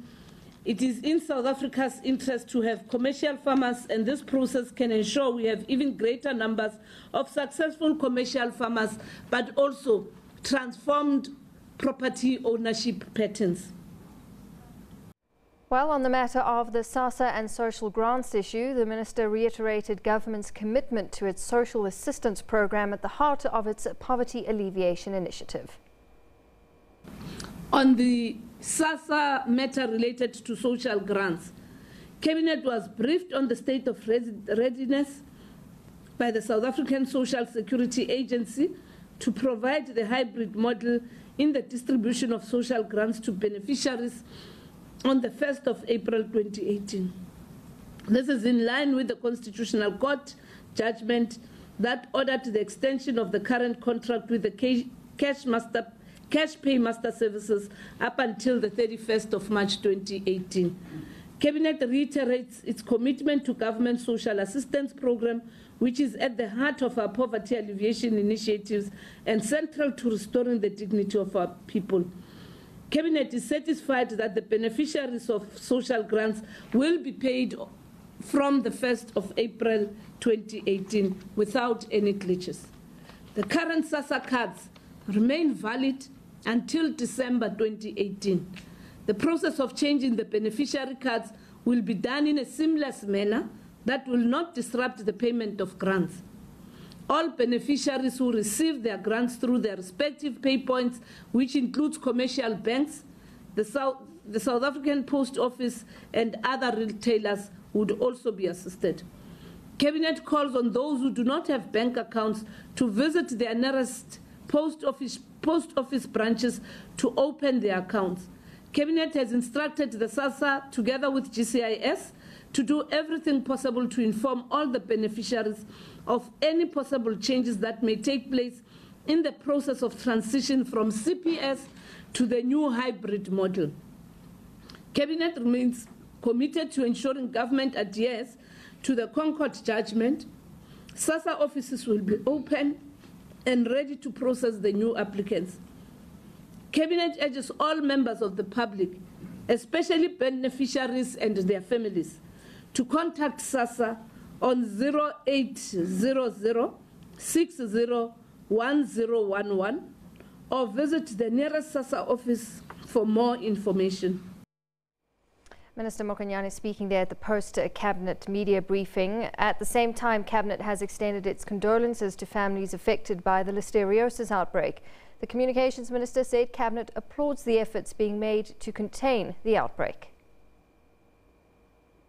Cabinet extends its heartfelt condolences to the families and friends of those who lost their lives after contracting listeriosis and wishes those who are recuperating a speedy recovery. More than 180 people died and 940 cases were reported in South Africa.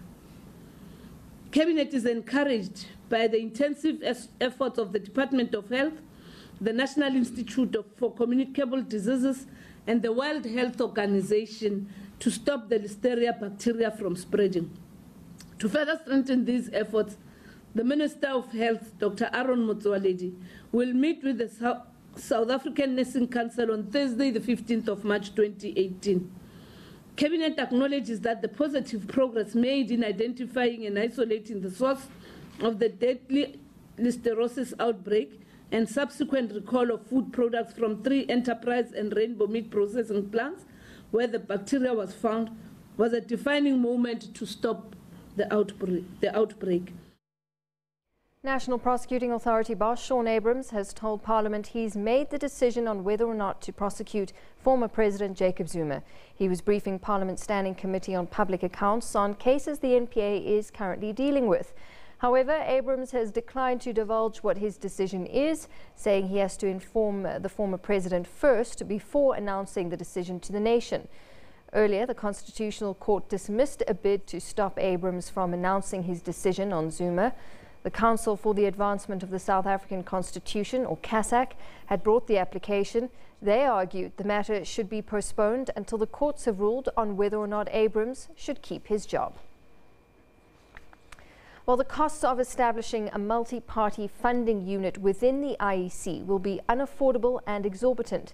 The IEC and Treasury say that at least 11 million rand in initial funds to set up a fully staffed unit will be needed. They were briefing Parliament's ad hoc committee on the funding of political parties and the financial implications of the bill that seeks to establish political party funding. The bill also seeks to regulate private political party funding.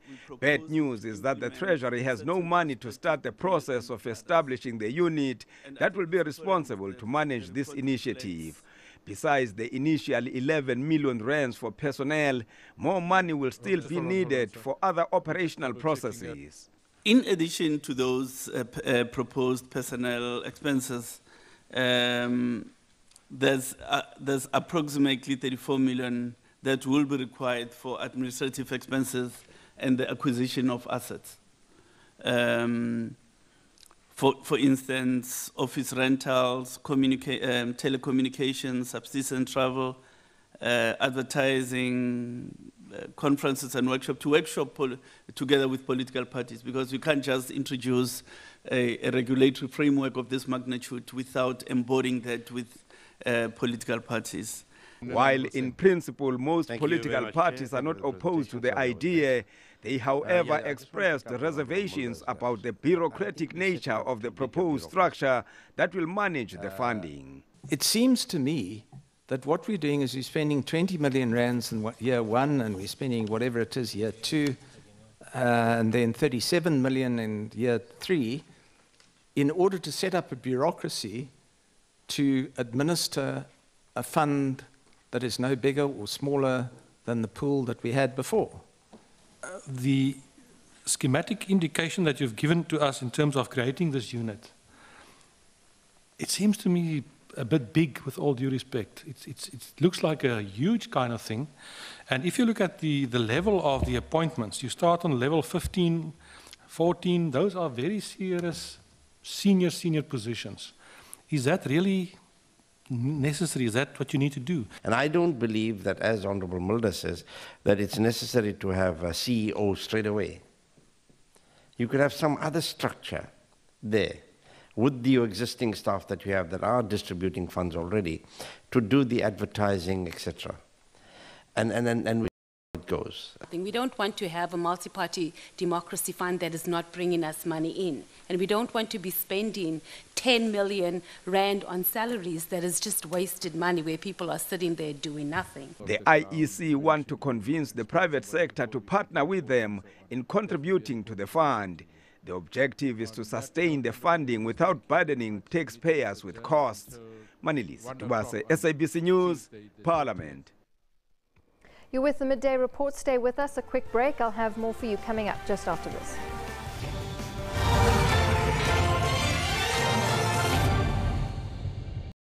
"32 Nations, 44 matches live on SABC 1 and 19 SABC radio stations. SABC is the official broadcaster of the 2018 FIFA World Cup Russia. Technology is used for both positive and negative. Some governments block the internet in times of protest. With this internet blackout, it's impossible for me to do it, so I have to travel to Douala. This act is a true violation of the rights of citizens. In Africa, people are always coming up with innovative ways to use technology to solve some of their problems. The more interesting piece of technology is actually the artificial intelligence. AI, it's utilizing data to make your life easier. On Network, we give you Africa's technology and social media news. For all your technology news, join Siphumelele